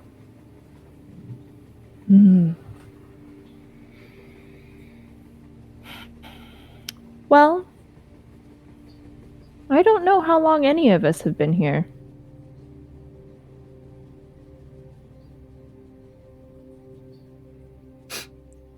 So, It doesn't matter if it's in a day or 1,000 years. I'll wait 1,000 more. okay. We'll do our best. And I want to ask you something.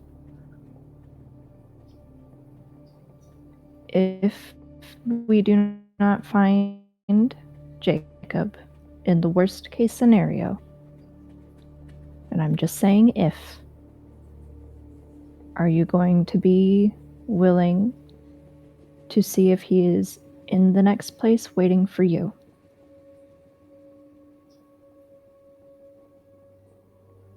Don't know. I don't want to think about that You possibility. don't need to know the answer. I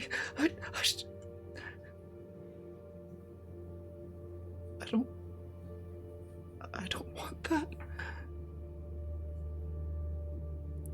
I don't want that for you either. I just know that it's an important question to have. I'm going to pat around in my pockets and try and look for a handkerchief.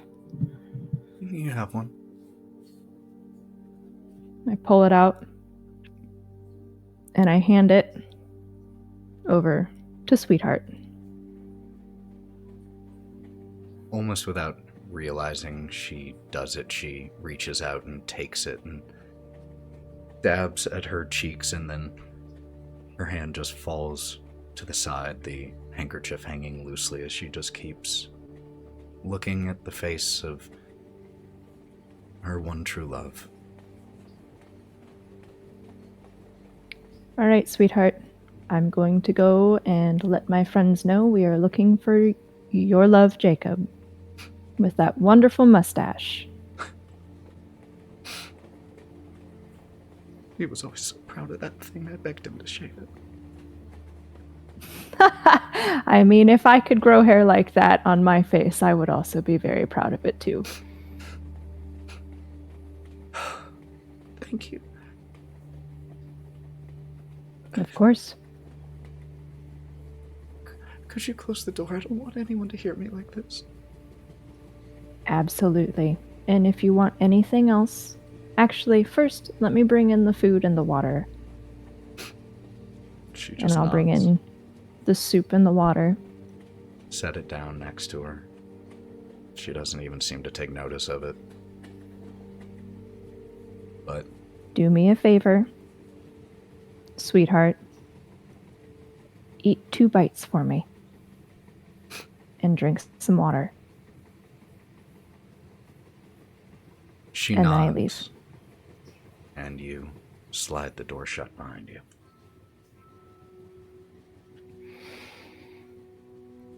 Have you guys seen a guy with a mustache around here?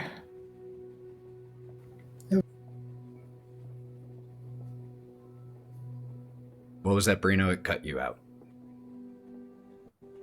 I said, well, have we?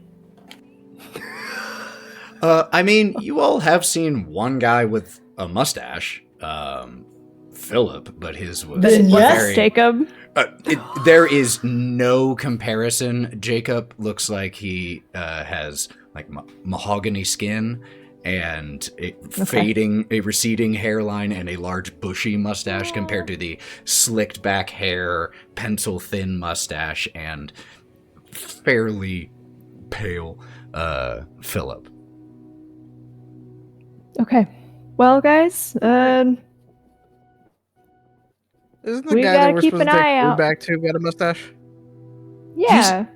He has, first of all, I can tell you flat out, Ember, that unless Jacob let himself very much go,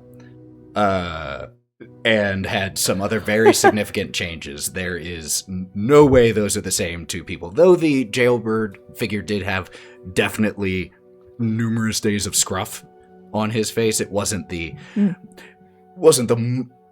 mustache that would evoke so much pride in a man. Okay.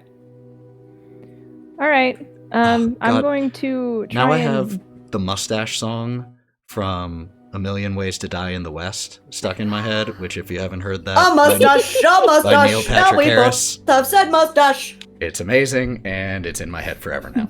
I love it so much. So good. I am going to impart to the rest of our motley crew what Jacob looks like and what just happened as I start kind of going towards the next car.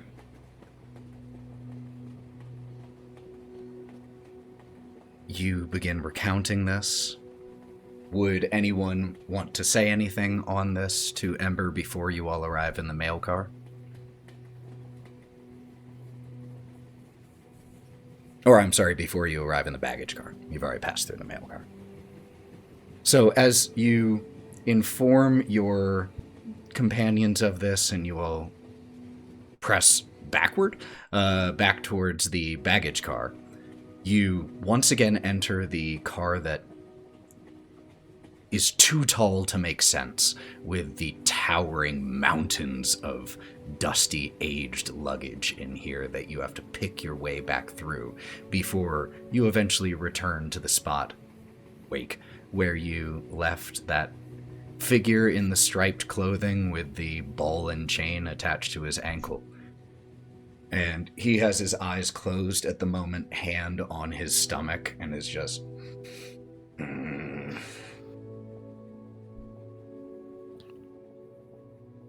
Hey there, friend. We managed to get what you needed right here. Oh, Right here. You've got to be shitting me. You didn't actually get... Yeah, Oh, I smell steak. just like you wanted. You hand him the plate. He takes it reverently, and he sets it in his lap. And his hands shake a little bit as he looks at this, rubbing his hands together, licking his lips. Oh, now this here, I don't want to rush it. I've been dreaming of this meal. Well, a real long time. And he starts to cut into the rare steak, the juices spilling out as he cuts one of the egg yolks and dips the steak, takes a bite. Oh, yeah. Take it from me, friends. If you ever find yourself in a situation where someone asks you what you want for your last meal, steak and eggs, hell of a way to go. Would have been. And just continues to hork down this food without another word at that point.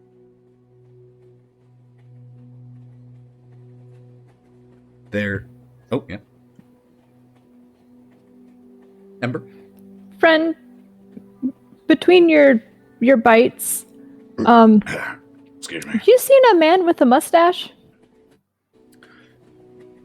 You all are the only people I really remember seeing, but could have been. I don't know. That's fair. Thank you. Continue. There's the clatter of knife and fork as he drops them onto the plate with a belch and a pat of his stomach. Thank you. That was everything I dreamed of. I'm gonna be going, I think. And just starts to fade away with just a final... Excuse me.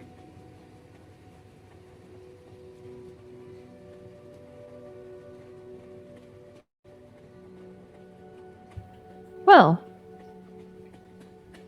that leaves the mail car, searching the luggage in here, maybe, and the car that was right after ours, I believe, before Pellam's.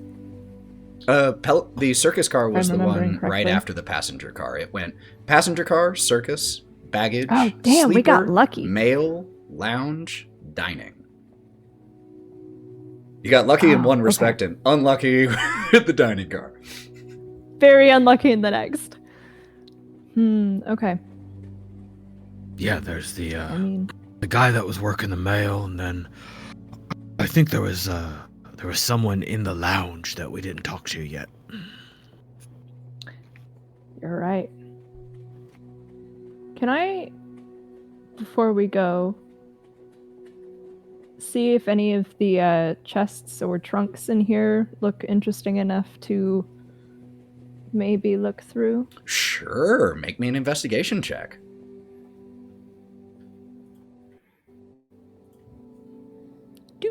Do. Some things are hard to not have hardwired.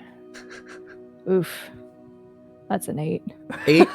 Well, Breenoh already grabbed one interesting looking bag out of here when you all were first in here. Mhm. And with an 8, I think rather than noticing anything else of your own, your attention is drawn to the same set of luggage that you saw Wake investigating previously. There is almost all the luggage in here shows extreme age, either through moldering leather, through warped wood, or just a layer of dust. But there is a fresh and very fancy looking set of luggage, complete with a over-the-shoulder style larger bag. There is a steamer trunk. There are 2 roller suitcases. They are a rich, almost red leather and have gold edging on them. They all also have a stylized golden D inscribed on them. Mm-hmm.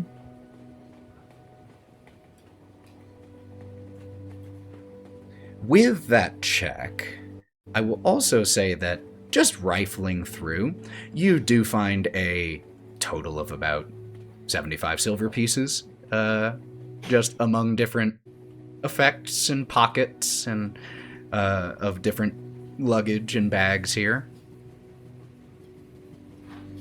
How long were you wanting to spend searching? Upon collecting, not too long. I'm actually more interested in the mailroom personally. Cool. After finding the silver, though, I am going to take it in my paws and kind of go over to Breenoh and be like, "These came out of the same bags. Do you want some?" What are they? And he cups his hands, creates this huge boat with them. Ooh. No. Ooh. What are they? What are they? Now a boat. It's 75 silver That's what pieces. they are. Now things. Oh, it is just money? What It's money. use do we have for money here?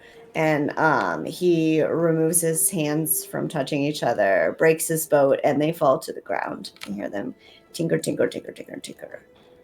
Well, Oh, I do want one though, as a keepsake.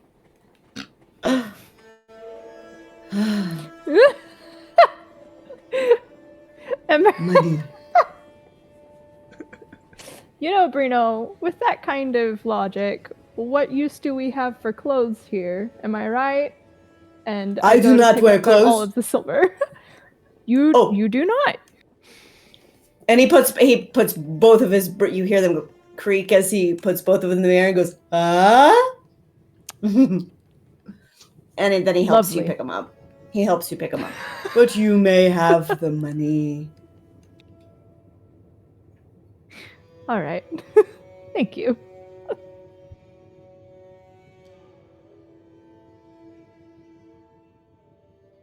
Anyone else wanting to do With that, anything I'm here ready in the to move baggage on. car? Or would we be now returning elsewhere? And if so, where are we going?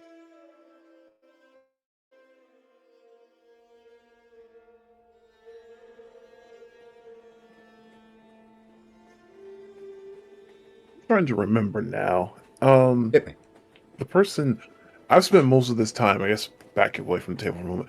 I've been trying to recall most of this time. The crying girl. She mentioned the boy Jacob, and I for some reason thought we met a Jacob on this train somewhere. Was it the boy And- that's gone? He never gave a name. The boy did. He didn't. We've met he's a Bob. boy. We've met Mr. Yeah. Giggles. None of the spirits that you've spoken to have given you any names that, are traditional names. Mm-hmm. And then you've met Philip and Adela and the Vagrant. I don't think you've met a Jacob. Okay, for some reason I thought we have. Okay, God, maybe just bad memory. I'm getting old. And, and Ember, did you get the girl's name when you were talking to her? Her name is Sweetheart. Currently, All right. I Sweetheart, don't think okay. she remembers her name.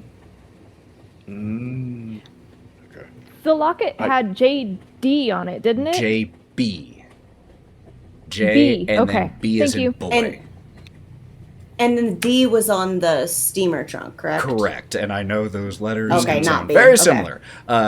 D as in David, or D as in Druskenvald, on the Delta. luggage, and B as in boy.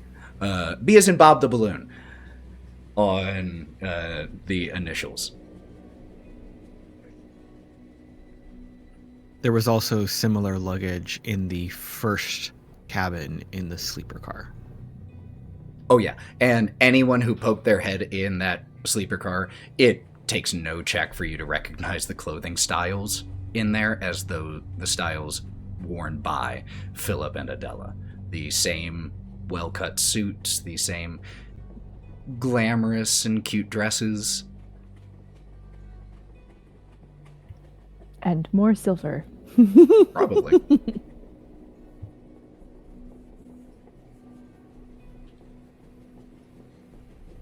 Out of game. Okay. Yeah? Just remind me, what happened to the green bear?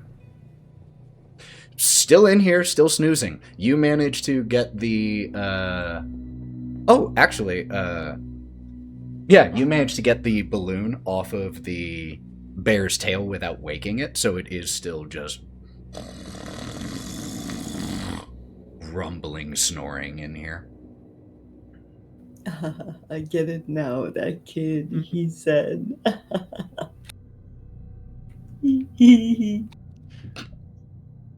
Bear friend. So you're looking for a guy, right? And you turned into a bear. Do you think maybe he turned into a bear?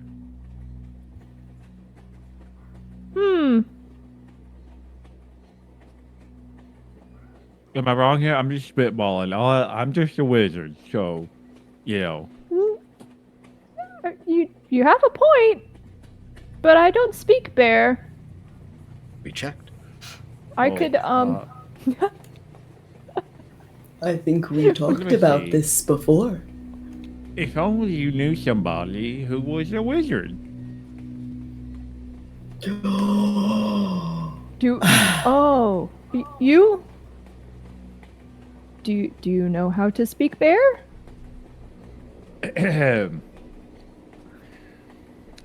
I have, in my explorations and studies in my life, learned some spells that allow me to communicate or at least understand any language.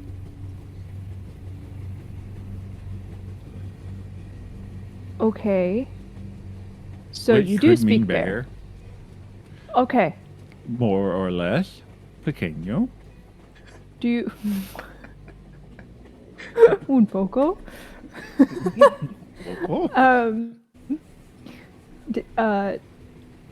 Do you want me to wake up our bear friend so it is a friendly face before you speak to the bear, since you are fish-shaped and... yes, I was going to say, I don't know if you've noticed, I am a fish, and bears tend to enjoy fish, from what I've Yes, discovered we in my do. studies and my travels. I would like to not be eaten. Despite apparently being dead, I would like to not join the gluttonous boy in his fate. When we first got back into this car, and I see the bear and everything. We're in the car with the bear now, right? Correct. Okay. Okay. I'm actually going to stop, and I'll just stop like right in the entrance as soon as we recognize the bear, and I'm going to begin ritual casting Speak with Animals. It takes 10 minutes to cast it ritual, so while they do Absolutely. their thing, I want to spend 10 minutes. Is that a you-focused spell or ritual, or is that an AoE-focused ritual? It's a me focus. It's only me. That's okay. I mean, bears like eating pumpkins too. What That's is- right, they do. What is, since this is a ritual, Like, what does the Tell you ritual look like as you conduct this, Jack? Okay. So, I'm just gonna basically kind of, I guess, walk into the room, kind of go to the left or the right, whichever's free, so I'm not blocking the door. And then I just kind of kneel down. I'm just like sitting on my knees, like you would see like a meditation stance or whatever. And I just kind of close my eyes, and you just see me like mumbling Druidic language, but there's no voice or sound to it. It's just like, and I'm going to be doing that for like 10 minutes.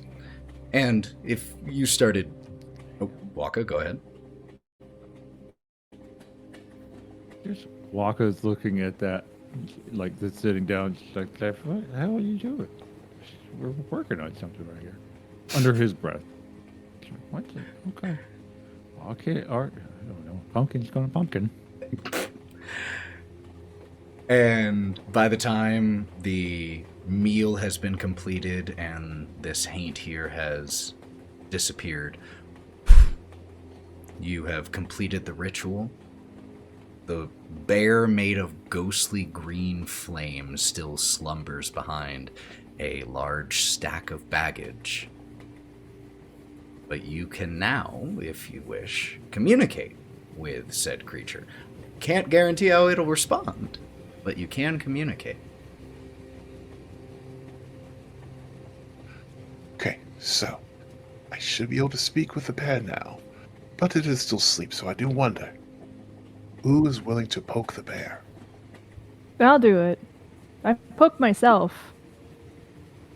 Fair enough. Because I don't know how this bear is going to respond from being brought out of slumber. It might be angry. Or it might be hibernating. We don't know. Would it be feasible for... I don't want to retroactively game, but having food from the food cart in my pockets seems like something I would feels do like as I you carried ordered enough plates of food that you could have easily taken a scrap or a morsel with you. So much food. That I am feels a like something that big could have happened. being. She has Okay. a steak in Car's her right pocket. there. She's pocket steak. Pocket steak! It's also literally a straight line back to the car. Like, you can't get lost. But we're here right now. I'm gonna dig in my pockets and see if I have pocket steak. Yeah, you get a linty piece Pull of out pocket steak. I brush off the lint. And then I softly approach the bear at the side, not the front. And I put the steak in front of the bear's nose. And I say in a very low voice, "Hello, bear friend. Sorry to bother you." You watch the nostrils of this bear made of flame as it sniffs at the meat, and one of the eyes of this bear opens, and as it sees you there, it pushes up. And Jack, you understand you understand all it is saying is, I mean, it's not actually at this point really saying anything. It is roaring. There is no, meaning beyond that, but you hear as it roars, and you just hear a no! And it, Pellam, I saw your hand. I'm just gonna cast comprehend languages too. Okay. The one thing I will note with comprehend languages is a little different than speak with animals. That's why they both exist. Animals don't really have a language that can be comprehended. This allows you to comprehend things like abyssal, undercommon, all those different things. So speak with animals. He's gonna cast it, and he's gonna turn around to everybody and says, "I think he's pissed off. He's pissed off." We woke Never him mind. up. I see that. Never mind. Comprehend languages is Yeah, working that's great. Yep. Oh My no. bear education tells me too. Oh. And in this I like moment, this guy. Fish sticks is important. He's got smart guy. as the He bear is- True. Shut up. Don't call me that. as this bear rears up onto its hind legs, becoming even taller than you, Ember. Fangs bared as it starts to approach you. I need everyone to roll initiative. You'll be able to do what you want to do on your initiative, because right now it's attacking. But we're going to roll initiative while we take a break, because we've been going again for a little over an hour. So we're going to take one more quick break, and then we're going to roll initiative. We'll be back, y'all.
we're back. And we are jumping straight into this combat. We will see what goes down, though, because our initiative order is Ember with a 24, Wake with a 21, Pellam 18, Jack 15, Breenoh 9, Wokka 3. So, because you all were prepared for this potential eventuality, there's no disadvantage on the initiative rolls with being surprised or anything like that. So, Ember will be up first, and then Wake, as this bear is still rearing back.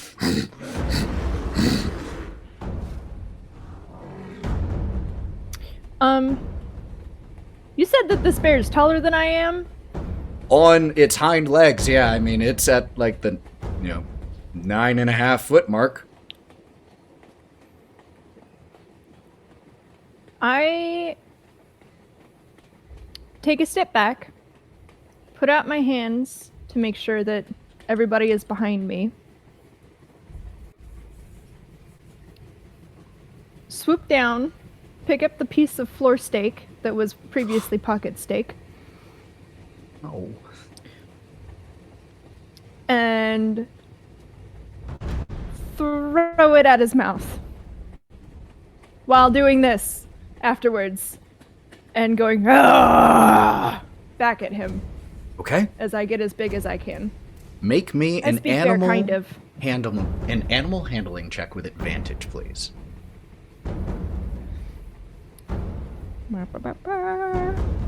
With advantage, so that's 2 rolls, right? Correct. And you take the best. 15. Yeah, we'll take the 15 over the nat 1. Yeah. You toss this, and almost more out of just animalistic instinct than anything, the bear snaps the piece of meat and turns its attention from you, sniffs, its nostrils flaring, and you watch its flaming eyes turn towards Pellam. And as the rest of you hear the roars, Jack, you hear, "Not going back!" and begins to lower onto all fours and start to try to charge towards Pellam. Your noise You went canceled robotic that there, out. and I did. Oh, I shit. did not catch what you said. No problem. Thanks, It does Hey, that. Discord, get your shit together. It does Holy that when... fuck. For real, yeah, bro. it does that when like, I what fuck the with fuck? it. Not going back. Ooh, fuck. Do I have a chance to Not yell taken. that out to what he's saying? 100%. Or is he gonna- Free action, you can absolutely translate 3 words. Okay. And I... Okay, so I kind of yell at Pellam as he's like, he's telling you he's not going back. He's whatever that means. He's telling you he's not going back. We cut back to Ember. You still have Yeah. bonus action. I would say free action, object interaction to just toss that. You still have your full round here. Can I, since I haven't really moved, You're can not. I, like, body check this boy? Pellam?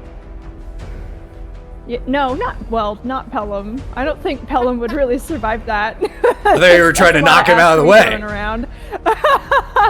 No, I want to body check the bear. Absolutely. So this would be a shove attack. Okay. Which... Or, Yeah, where is that? hold What on. do I do? So defense that is attack? so Would that that is be a one thing? of the things. Yes, that is changed in 2024. That's why I needed to check it. Shoving is now a unarmed strike. So the way it works is now it's instead of a contested roll, it is a straight saving throw for the bear. So the saving throw is 8 plus your strength modifier plus your proficiency bonus. Okay, 8 plus my strength modifier plus my proficiency bonus? Mm-hmm. Your proficiency is right next to your charisma, just so you know. Your Okay. your strength Thank you. bonus. There's so many boxes I know, on this. but you're doing great learning this. 8 plus 5. So All right. 8 plus 5, so 13. It gets to choose whether it wants to make a dexterity or a strength check. It's going to make a dexterity. It has a +4 on that. Should have done I acrobatics, got bro. a 13 total, which means it meets to beat the DC. And so unless you want to use your heroic inspiration in this moment to re-roll yours to see if you can get higher than a 13. It's a little after the fact, but I'm okay with that. Yeah. Why the fuck not? Why the fuck not? Let's do it. So that's Okay, just one roll. So, just a d20 roll? It still has the same. Oh, that's right. Wait a minute. I'm sorry. I was thinking of 'Cause we just 2014. It's used not a my contested stats. roll. My That's bad. okay. So you can't use heroic inspiration here. It meets and beats the DC. So as you go shoulder checking this thing, it gets knocked a little off course, but not enough to. All it does is it actually runs through some of the luggage. Pass it. And when I say through it, I don't mean knocking it aside. I mean passing through it. Can I, as this is all happening, and as I crash into this guy, just yell, Pellam, run! Absolutely. That is going to bring up Wake. Pellam, you are the next PC on deck. All right, so we were all kind of in the same general clump, and the on fire bear is now rushing towards / through us to get. So we kind of have three groups. We have Jack, who was off closer to the door. We have Pellam, Breenoh, Wake, and Wokka, who were together a little bit back from the bear as Ember had approached the bear. So Ember's the closest to it right now. It's still about 20 or so feet away from you and Pellam and the rest of that group, and that would put it about 50 feet away from Jack right now. And it's running towards our little group, where I'm 100%. standing, repel. Okay. Can I run forward to meet it? 100%. What I want to do, though, I want to run like I'm trying to meet its charge, but then feint to the side. So I'm running past it a little bit and try to...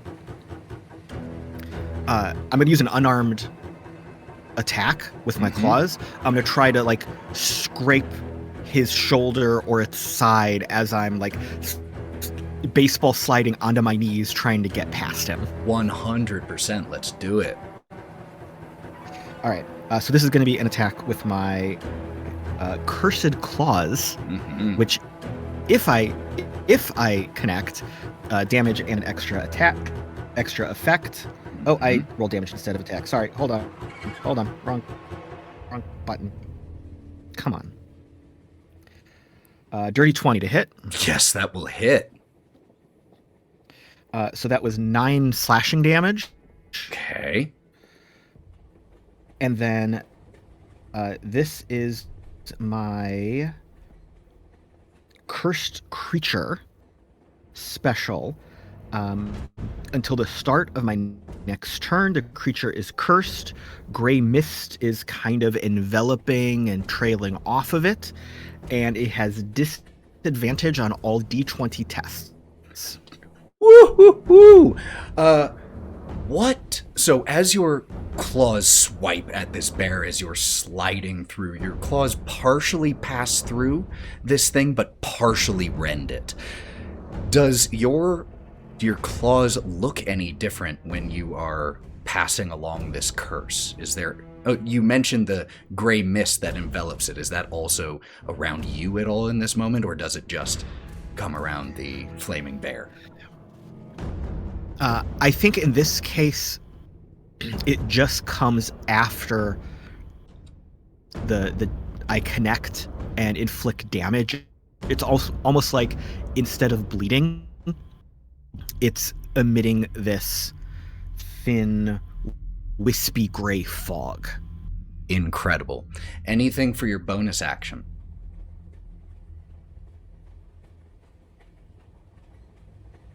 Hold on. I'm a rogue. What can I do as a rogue? Bonus action, disengage. Awesome. Get out of that Absolutely. that melee space. So yeah, like I charged, fainted, dropped to my knees, slid, and then I want to like kick off from that slide and dive into the luggage away from him. Absolutely. Just sliding in and just tumbling into some luggage to give yourself some cover. That is going to bring up the bear, who continues to charge through the piles of luggage until it crashes into Pellam. And it is going to make several attacks here. It's going to make 2 blazing rend attacks. 15 out of 13 on the dice. So that is going to be a dirty 20 for the lowest, which I believe will hit you. Is that correct? You talking to me? Yes. Because stiff breeze can hit me, mate. All right, first attack. A little wooden boy. He's a little wooden boy. First attack, you take 6 my high school points nickname. of necrotic damage and 7 points of fire damage. That's the first attack. So that's a total of 13. Second attack, 5 points of necrotic and 7 points of fire. So another 13.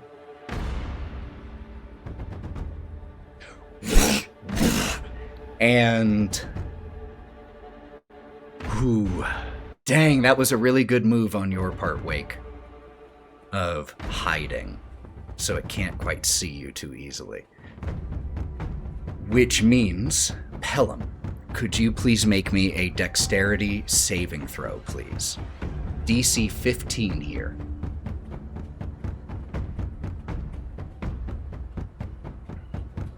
I got a 19. Whoo! You managed to take the momentum of these attacks and leap backwards right as a almost swirling cage of fire appears right where you were trying, or a swirling net of fire that attempts to drop down onto you, and you manage to jump back, avoiding it. That is the end of the bear's turn, which brings you up, Pellam. Jack, you're on deck. So Pellam was wearing a suit and had a martini glass in his hand. The martini glass falls to the ground as he's getting killed. And he just kind of steps back. He changes from that into a pair of brown cargo pants and a white shirt that's tucked in. And he's just going, woo, she's a little bit pissy, ain't she? Oh, fuck. She's coming right for me. He throws up a rope and then just starts doing the gym class rope into an interdimensional portal. Are you using rope trick? Yup. Oh, that's amazing! Mid-combat rope trick. Huge. Fantastic. He pokes his head back out for just a second. He's like, crikey, that's a goddamn bear. And then he pokes his head back in. It uses its reaction to attempt to make a slice at you. It only gets an 11 total, which is not going to connect. But as you scrabble up this rope that seems to be hanging from nothing, it takes another swiping strike at you. Mm-hmm. Can I use Killing Joke even if he hits myself? Let me double check. It's when a creature you can see. Can I see myself? Is this Magic the Gathering rules? I mean, it doesn't say not counting yourself, and you can see yourself.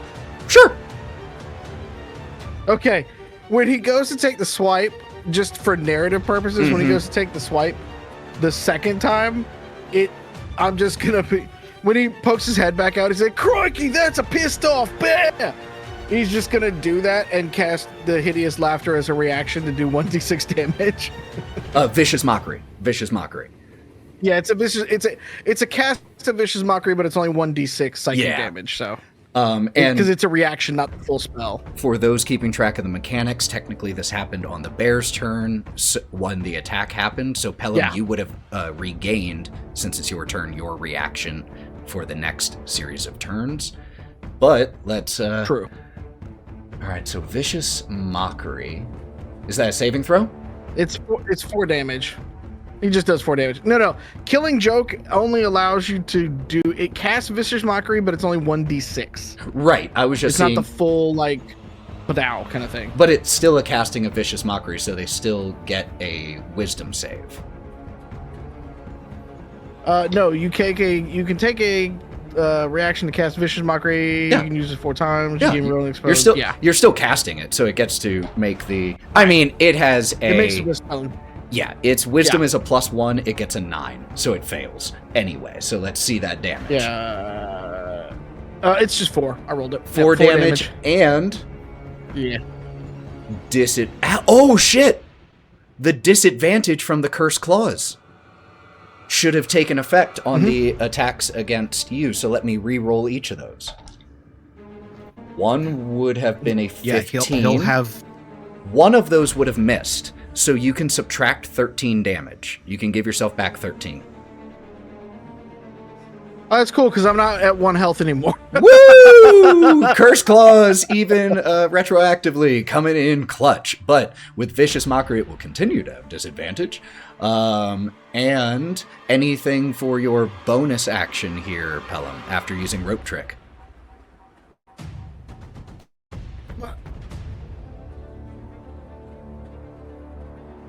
That's a reaction. No, I don't really have anything for a bonus action on that one. We're just gonna hide. Oh, I love it. Yeah, I mean, up here you are about as safe as possible for a marionette. Jack is up, and then Breenoh. Wokka, you are up after. And as a reminder, Curse Claws will be till the start of my next turn. Correct. It's all of his D20 nice. tests. It's so nice. Okay. All right. So now that the bear went after Pellam, so I guess about what's the distance between me and the bear? Having charged forward, it's about 65 feet from you right now. 65 feet from me. Oh, okay, so it's out of range for that anyway, so can't do You can that. move first before you do something. Well, I'd rather maintain distance and Cool. try to Just close wanted to give you the it for a option. spell. I do appreciate that. Okay, so here's what I'm gonna do then is all right, so I'm still by the door, and I am going to cast Entangle. Yeah! Incredible. I need let's see, where is my save for that? Now, I one thing need really quick, and this is just me as DM being part of the same team of players here. And even though the bear is your adversary, I'm not. I just want to remind you of something that happened at the end of the first session, and that was when Breenoh attempted to use an ability that restrained a spectral being. It failed and passed through it. Now, it's possible that because this one is made of fire, it might be different, but that is something you observed. Just giving you that information.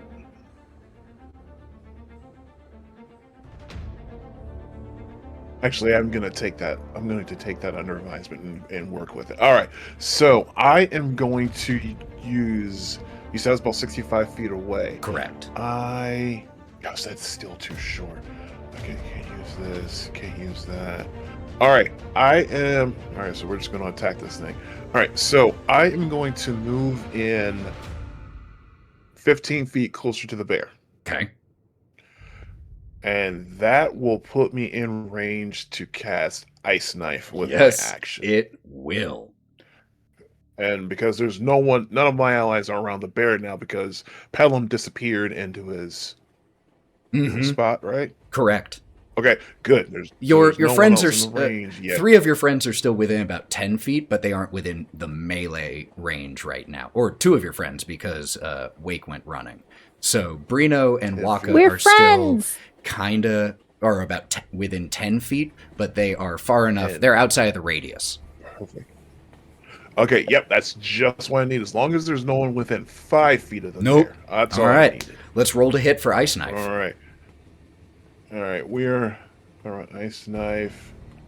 Oh, that one for 7. Now, you do So- have Heroic Inspiration. You can re-roll that. Yeah, we're going to. And Oh, no. are you serious? Oh, God. How did I roll 1 and then 2? Damn. Okay. Well, this is the first Wow. time. So I would love it, actually, if you could take this moment of mechanical failure and run with it for a second. You create this shard of ice. It's the first time you've ever done this in this body. So what happens that makes it so that you don't fully connect here? Okay. So I conjure up the shard, and this is a spell that I have used before. But at the same time, I'm still trying to reconcile and deal with the differences here, such as why in the world did I just have food and drink and they did not affect thirst and hunger for me? And I'm still off balance with that. And not only that, but I'm still getting used to this very body. Because previously I was a massive furbolg, and now all of a sudden I'm a wood and straw scarecrow. So I'm still off balance on what to make of the situation that I'm in.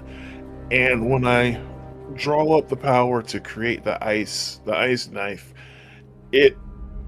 it's even like flickering and there's cracks in it to where it's not even a proper creation. I know I can make it better than that. And even when I kind of hurl it like I'm gonna throw it, it goes off on trajectory and it just it goes wide. And so I'm sitting here kind of shocked, like It goes a little wide. It thunks into one of the nearby pieces of luggage. But one of the nice things about Ice Knife is hit or miss. It still has to make a dex save as the chunk of ice impacts and then shatters. It has a +4 to its dex save, which gave it a 10, which means it will fail. So if you could roll me that 2d6 cold damage, please.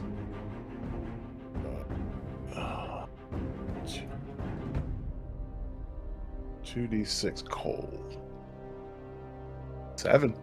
7 points here. As it explodes and there is a the sizzling sound of ice quickly melting as it meets a blazing hot inferno. But 7 points of cold damage there. Anything else from you, Jack? Okay. So along with that, I'm gonna take 15 feet and get basically retreat Back. Say Yep. the 15 feet I took. So I'm back by the door, and then finally pull out quarterstaff, tap on the floor shillelagh. Sickle blade comes out at the end of my quarterstaff for a bonus action. That's And that'll so be the end of my cool. turn. That is so cool. Alright. As the sickle manifests here at the end of your quarterstaff, that brings... Oh, I'm sorry. Oh, okay. One last thing. And I totally forgot about this. So I yell at the bear. Why do you want him? Why do you hate him? Why are you after him? Why? He smells of the cages. He smells of the cage. Smells of the cage. And I just kind of yelled to where I saw Pellam last, even though he did his weird thing. He thinks you smell like cages. What cages? Yeah, but he smells like his mother's cunt. Fuck off. That's gonna get us demonetized. You could bleep it. No, that was in I was character. expecting, but That was okay. what Bob said. You've already. Bob knows YouTube monetization. Yeah, why not? Incredible, Breenoh. You are. Pellam will also kind of like peek his head down and be like, "Well, he was in the circus with me. Of course, he smells like cages. I was in there. You were in my cart 5 minutes ago. Jesus Christ!" Breenoh, you're up. Wokka, you're on deck. I don't want to fight him, but he is fighting us. And Breenoh is going to bring his hands into fists at his sides, kind of like he's about to go Super Saiyan.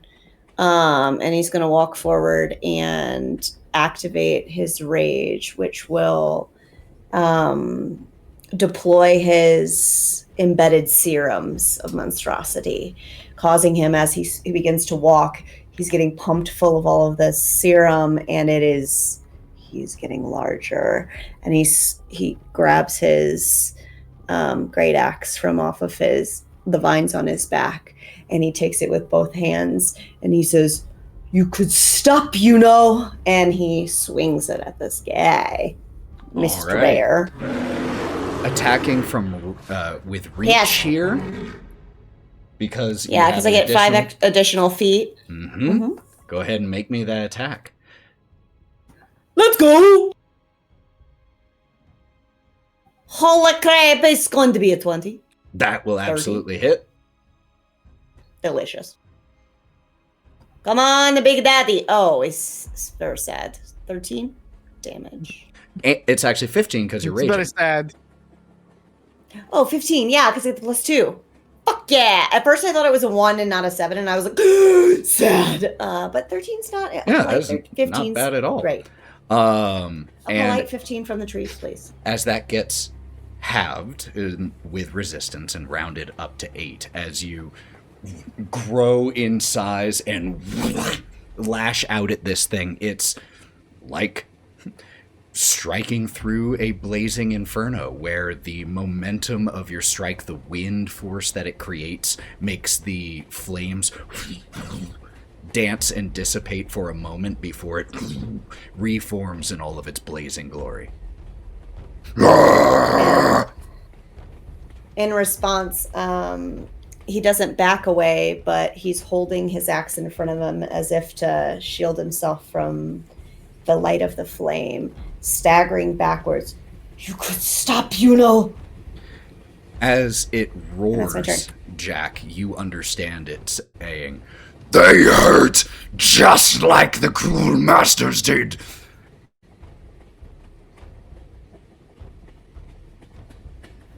Wokka, you are up. He's saying something about being hurt by the cruel masters. Oh no. Sorry. Wokka, you're up. Okay. So, how far away is this bear from me? From you, 10 feet. Oh, shit. Okay. Gotcha. Well, it sounds like it's time for a magic missile. Yee, what level? Level 2. Okay, roll me 4d4, please, and add 4. Okay. Oh, it automatically adds. Yeah. All right, so 2, Yeah. I just 3 click for it. 5, 7, 9. Oof. Rough. It rolls. Those were 3 1s and a 2, baby. That's And Wokka will kind of backpedal. these 4 darts of force energy blast into this flame. And that seems to hurt, as its attention that had been focused at the rope and the occasionally visible head of Pellam sticking out, and now turns its attention towards you and stands once again on its hind legs. Oh no. Oh. If there's nothing else from Wokka, you still have movement and bonus action. Yeah, I'm gonna back up like 10 feet at least. Love it. Backpedal. I don't want any of that smoke. Literally. Incredible. That's going to bring Ember up with Wake on deck.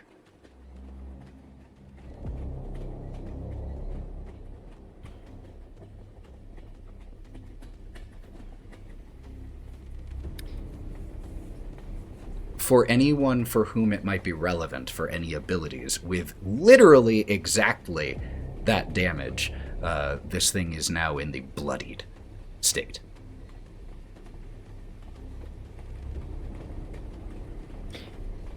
Go to sleep, go to sleep, go to sleep. Well,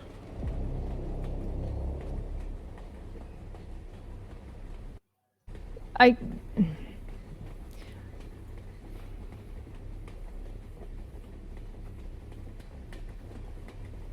gonna try and grapple it,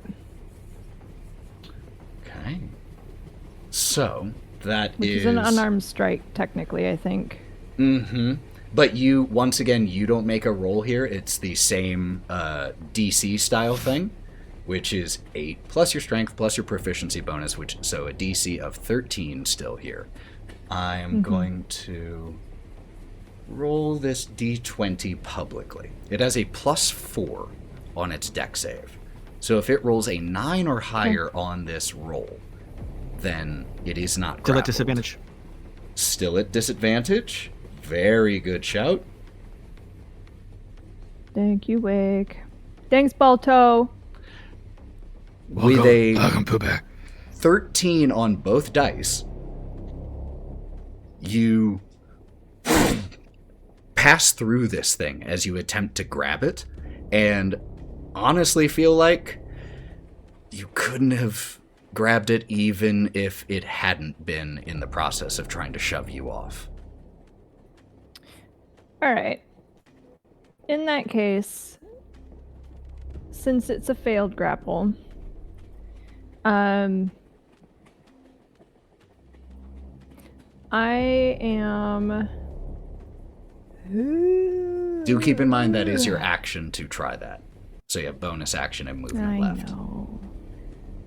I know. I'm gonna use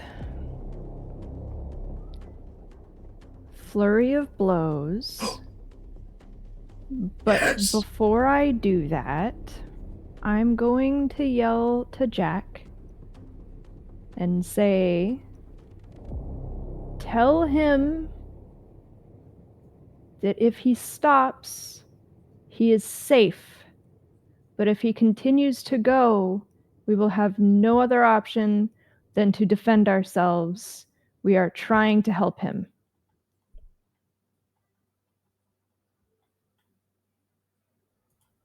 Can I You translate? so Is that a way You- to you can have that absolutely happen in shout that combat? to Jack. There is absolutely a way to have that happen in combat, but it is a action to attempt to not okay. for you, for Jack. So Okay. it's something that Jack can do on his turn to attempt to persuade this creature, but it does specifically take an action. It's called the influence action in 2024. So it is something that can be tried on. You shout this. Jack hears you. But, Jack, you won't be able to attempt to convince it until your turn. Okay, so I'll kind of like Ooh. not like tell Ember's like I'll try. All right, then I'm going to use Flurry of Blows. Okay.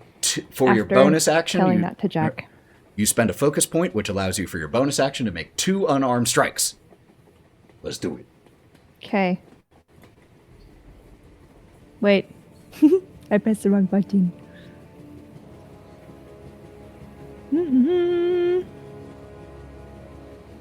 Oof. Okay. I rolled an 11 That's the first attack. to hit. An 11 will miss. Passes through. Fuck you, dice. Rolled another 11. The dice giveth and the dice taketh away. As you come charging in, the attempting to dice give grab away. this fiery bear and shouting to Jack, we just see a werebear and a bear of fire begin to trade pawing blows and bats away. Your roaring maws just spittle flying at each other. That will bring Wake up. Pellam, you're the next PC on deck. All right. So I'm still tucked behind the luggage, watching all this happen. Mm-hmm.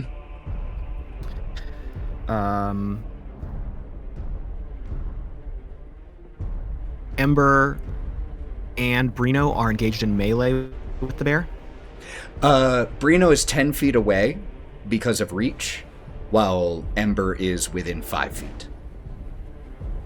Okay, cool. So that should allow me to sneak attack. even though I do not have Absolutely, advantage. 100%. You do, yeah, correct. Even right. without advantage, if you hit here, you will get sneak attack.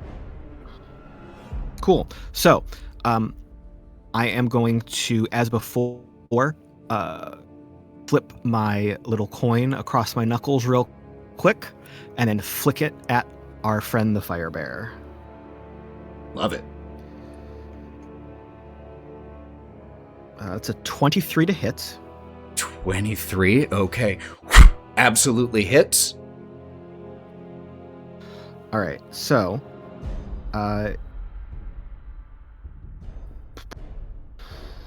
7 force damage. It's force damage? That's awesome.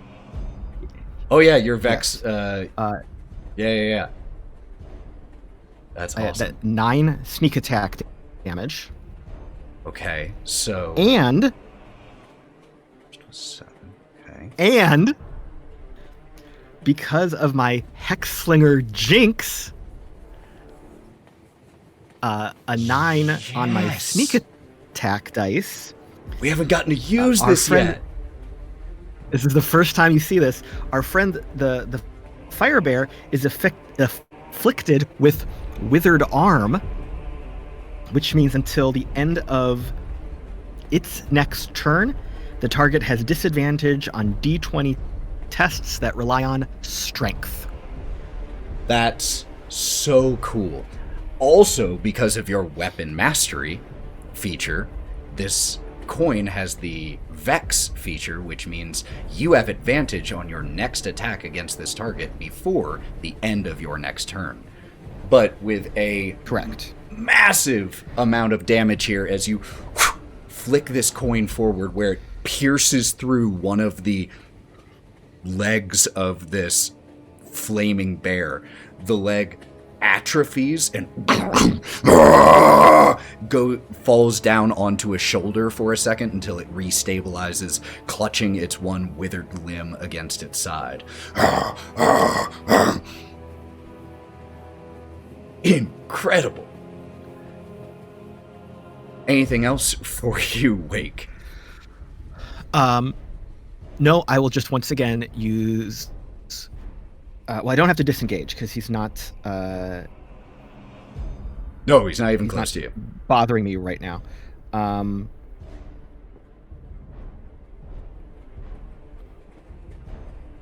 I use my? I can hide. I'm just gonna hide, just in case. That makes sense to me. I'm gonna hide in the luggage. I'm just whoop. That makes Oh, sense here's the to trunk. me. Whoosh.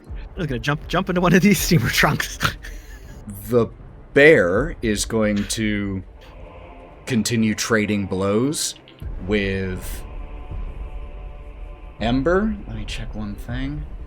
D20 tests that rely on strength, and these are strength based. So, disadvantage on these attacks. Good thing too, because one of them was a nat 20. The other is a 6 for a 13. Does that hit you, Ember? Haha. My armor class is a 16. What just happened? I just rolled the exact same results on the exact same dice. I got a nat 20 twice in a row on the same die, and a 6 twice in a row on the same die. Physically. Our rolls have been weird tonight.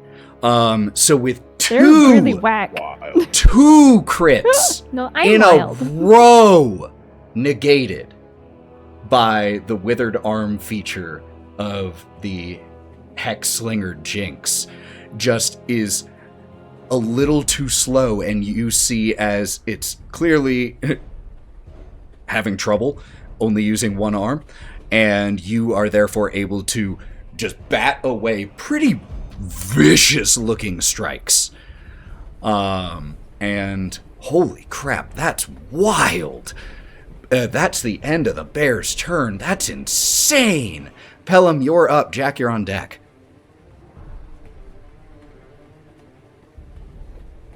Pellam will put his head out, and just for a second, and just kind of look at him and be like, "Listen, furball, you don't have to be in the cages anymore. You can just, leave. Just leave. You're not there anymore. I'm not even gonna hold it against you that you killed Matilda. That's in the past. Who cares? We're all dead. Who cares? Fuck it." He can't understand you, Pellam.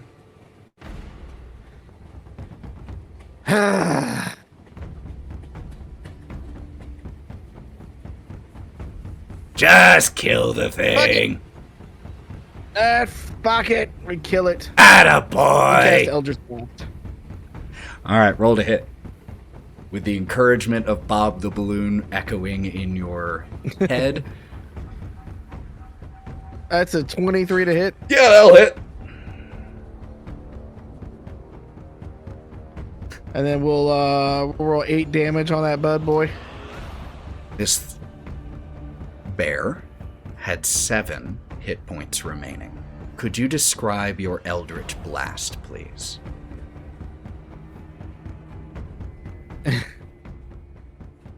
He kind of has like a little, as he's kind of leaning out of the rope, kind of leaning down, hanging out of it kind of thing. It's kind of a little bit of if you're happy and you know it, clap your hands. And then as the second one comes together, he just points it at him. And then the blast comes out of his hands like that towards the bear. As it impacts into this fiery bear, stumbles backwards on its 2 hind legs, and turns as the flame begins to die away.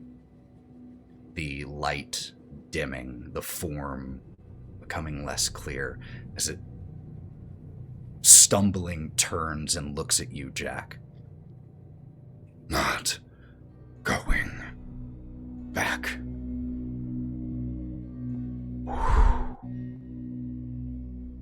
And disappears into smoke.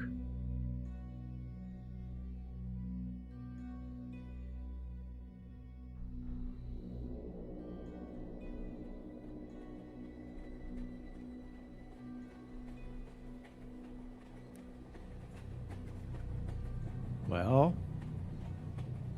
I don't feel great about that.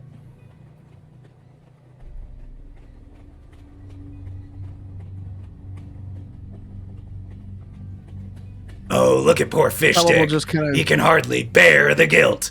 That's not Can't hear it. funny. Can't hear it. Oh, fuck. Never mind. If you My bad. hear this voice until I tell you otherwise, assume that it is only in You Pellam's don't. head. Yep. Got it. Forgot. Balloon. You're good. Got it. Got it. It's not funny because the bear. I mean, yes, the bear killed people we knew. I think back then. I don't know. I don't fucking know. I'm fucking tired, man. And he falls out of the hole and just lands behind Wokka. He just kind of lets himself go and just behind Wokka. Wait, so you don't know if he killed anybody? I think he did. I mean, if you were a bear in a cage the whole time, you'd be kind of pissed off too, right? Okay. Right? Yeah, okay. But was the bear's name Jacob? No, it wasn't Jacob. No. That's why I let him out when we got here, because I didn't want to see that. He was just sitting there crying the whole time. It was depressing.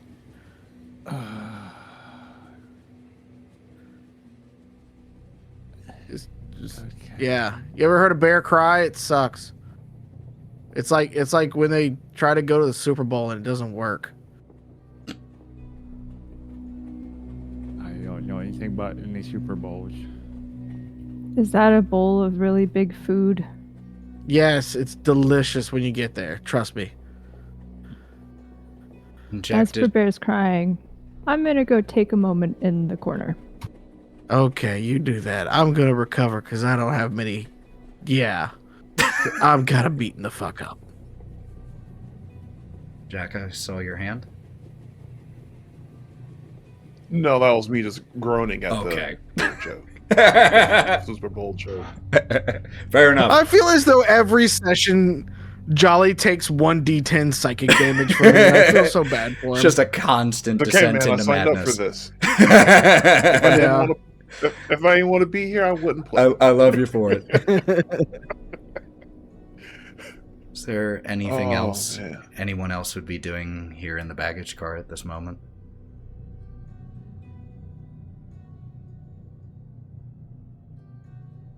No. I just have a generic solemn look on my face because, just kind of like a regret of, I wish it hadn't come to that. As the camera pans around and we see similar, on some of your faces, expressions of contemplation. With having entered here, feeling confident knowing how to solve these problems, and realizing it's not all as simple as it seems. As Ember stands by herself and Jack shakes his head, Wokka sits quietly processing this. Pellam recovers. Breenoh and Wake dust themselves off, and as the camera pulls out from here, we see, continuing to careen through the shroud, that steel black locomotive.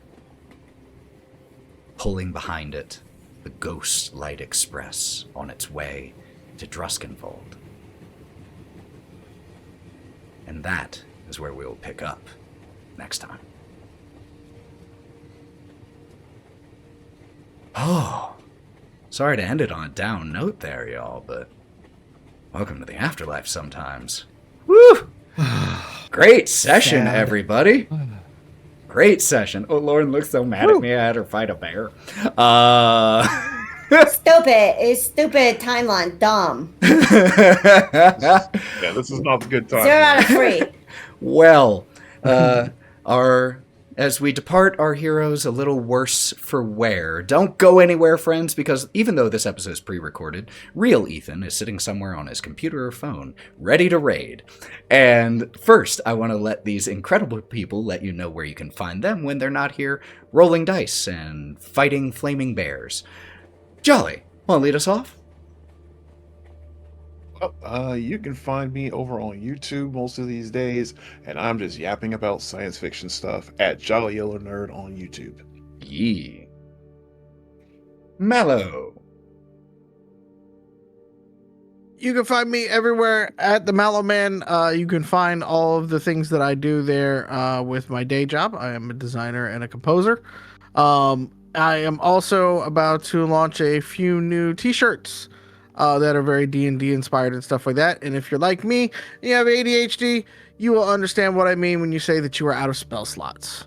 So look for that coming up to the store soon. I know the out of spoons, but I like out of spell slots. Wild. There's also out of mana, and I definitely feel that every day. Hi! You can find me at wildling011 on Insta. I exist there. Otherwise, I am curled up with books and helping spread information and do art. So, do what you can. Those are all exceedingly important things. Pete. Hey, I'm Peter. Pete.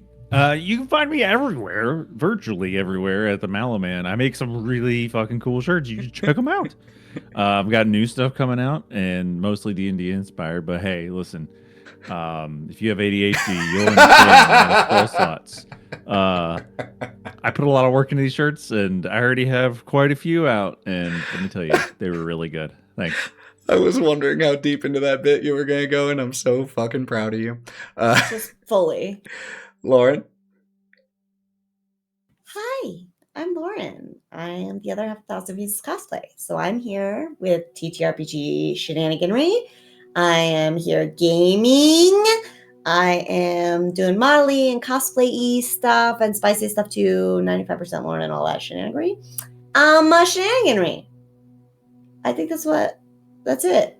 I'm doing that. Okay, bye. Bring us home, Caleb.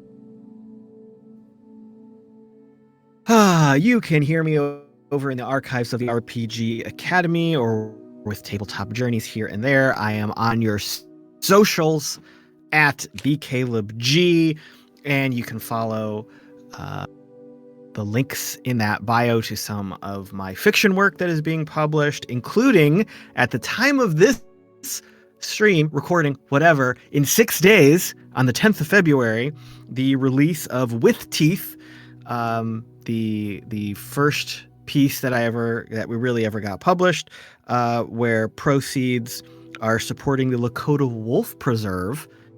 You can pick that up, and thank you. That's it. Thank you. Goodbye. I love you. And by the time this airs, it's out right now. Go buy it. Go buy the book. Go buy it. Go buy the book. Please do it right now. Support Pause this video right now. Go buy the book. Yeah, for real. Support your independent authors, artists, and help out our furry friends at the same time. It's a win-win. And I feel like Pete is saying something that I would love to hear, but I don't know what it was. I mean, I was, you didn't even say do it. Do it. Okay, yeah. If you like Wolves, do it. You should do it. You should do it. Go buy it. It's probably not even that expensive. And my name is Ethan. You can find me on the socials as either the worst half of Thousand Faces Cosplay or the only part of the Buff DM. So I can't be the worst part. If you want more D&D and TTRPG content, check out the Buff DM. If you want to catch up on past episodes of any of our 4 ongoing recorded and streamed campaigns, this, Lords of Sin, which also features our man Mallo here, Wild Beyond and Crimson Tower, both of which also feature our lady Lauren here. We've got Ridiculous, we've got Horror, we've got Grimdark, whatever you're looking for. Thank you all so much for being here. We're going to start that raid, but until we see you next time, please be good to yourselves. It's a tough time out there, and I have no doubt by the time this airs, it'll still be a tough time out there. So please be extra good to yourselves so that you can stay vigilant, because we need all of you good-hearted souls now more than ever. So thank you all so much for being here. Let's go ahead and get that raid going. And until we see you next time, friends, thank you for being you. Take care of yourselves and go buff yourself. Bye, everybody. Mwah!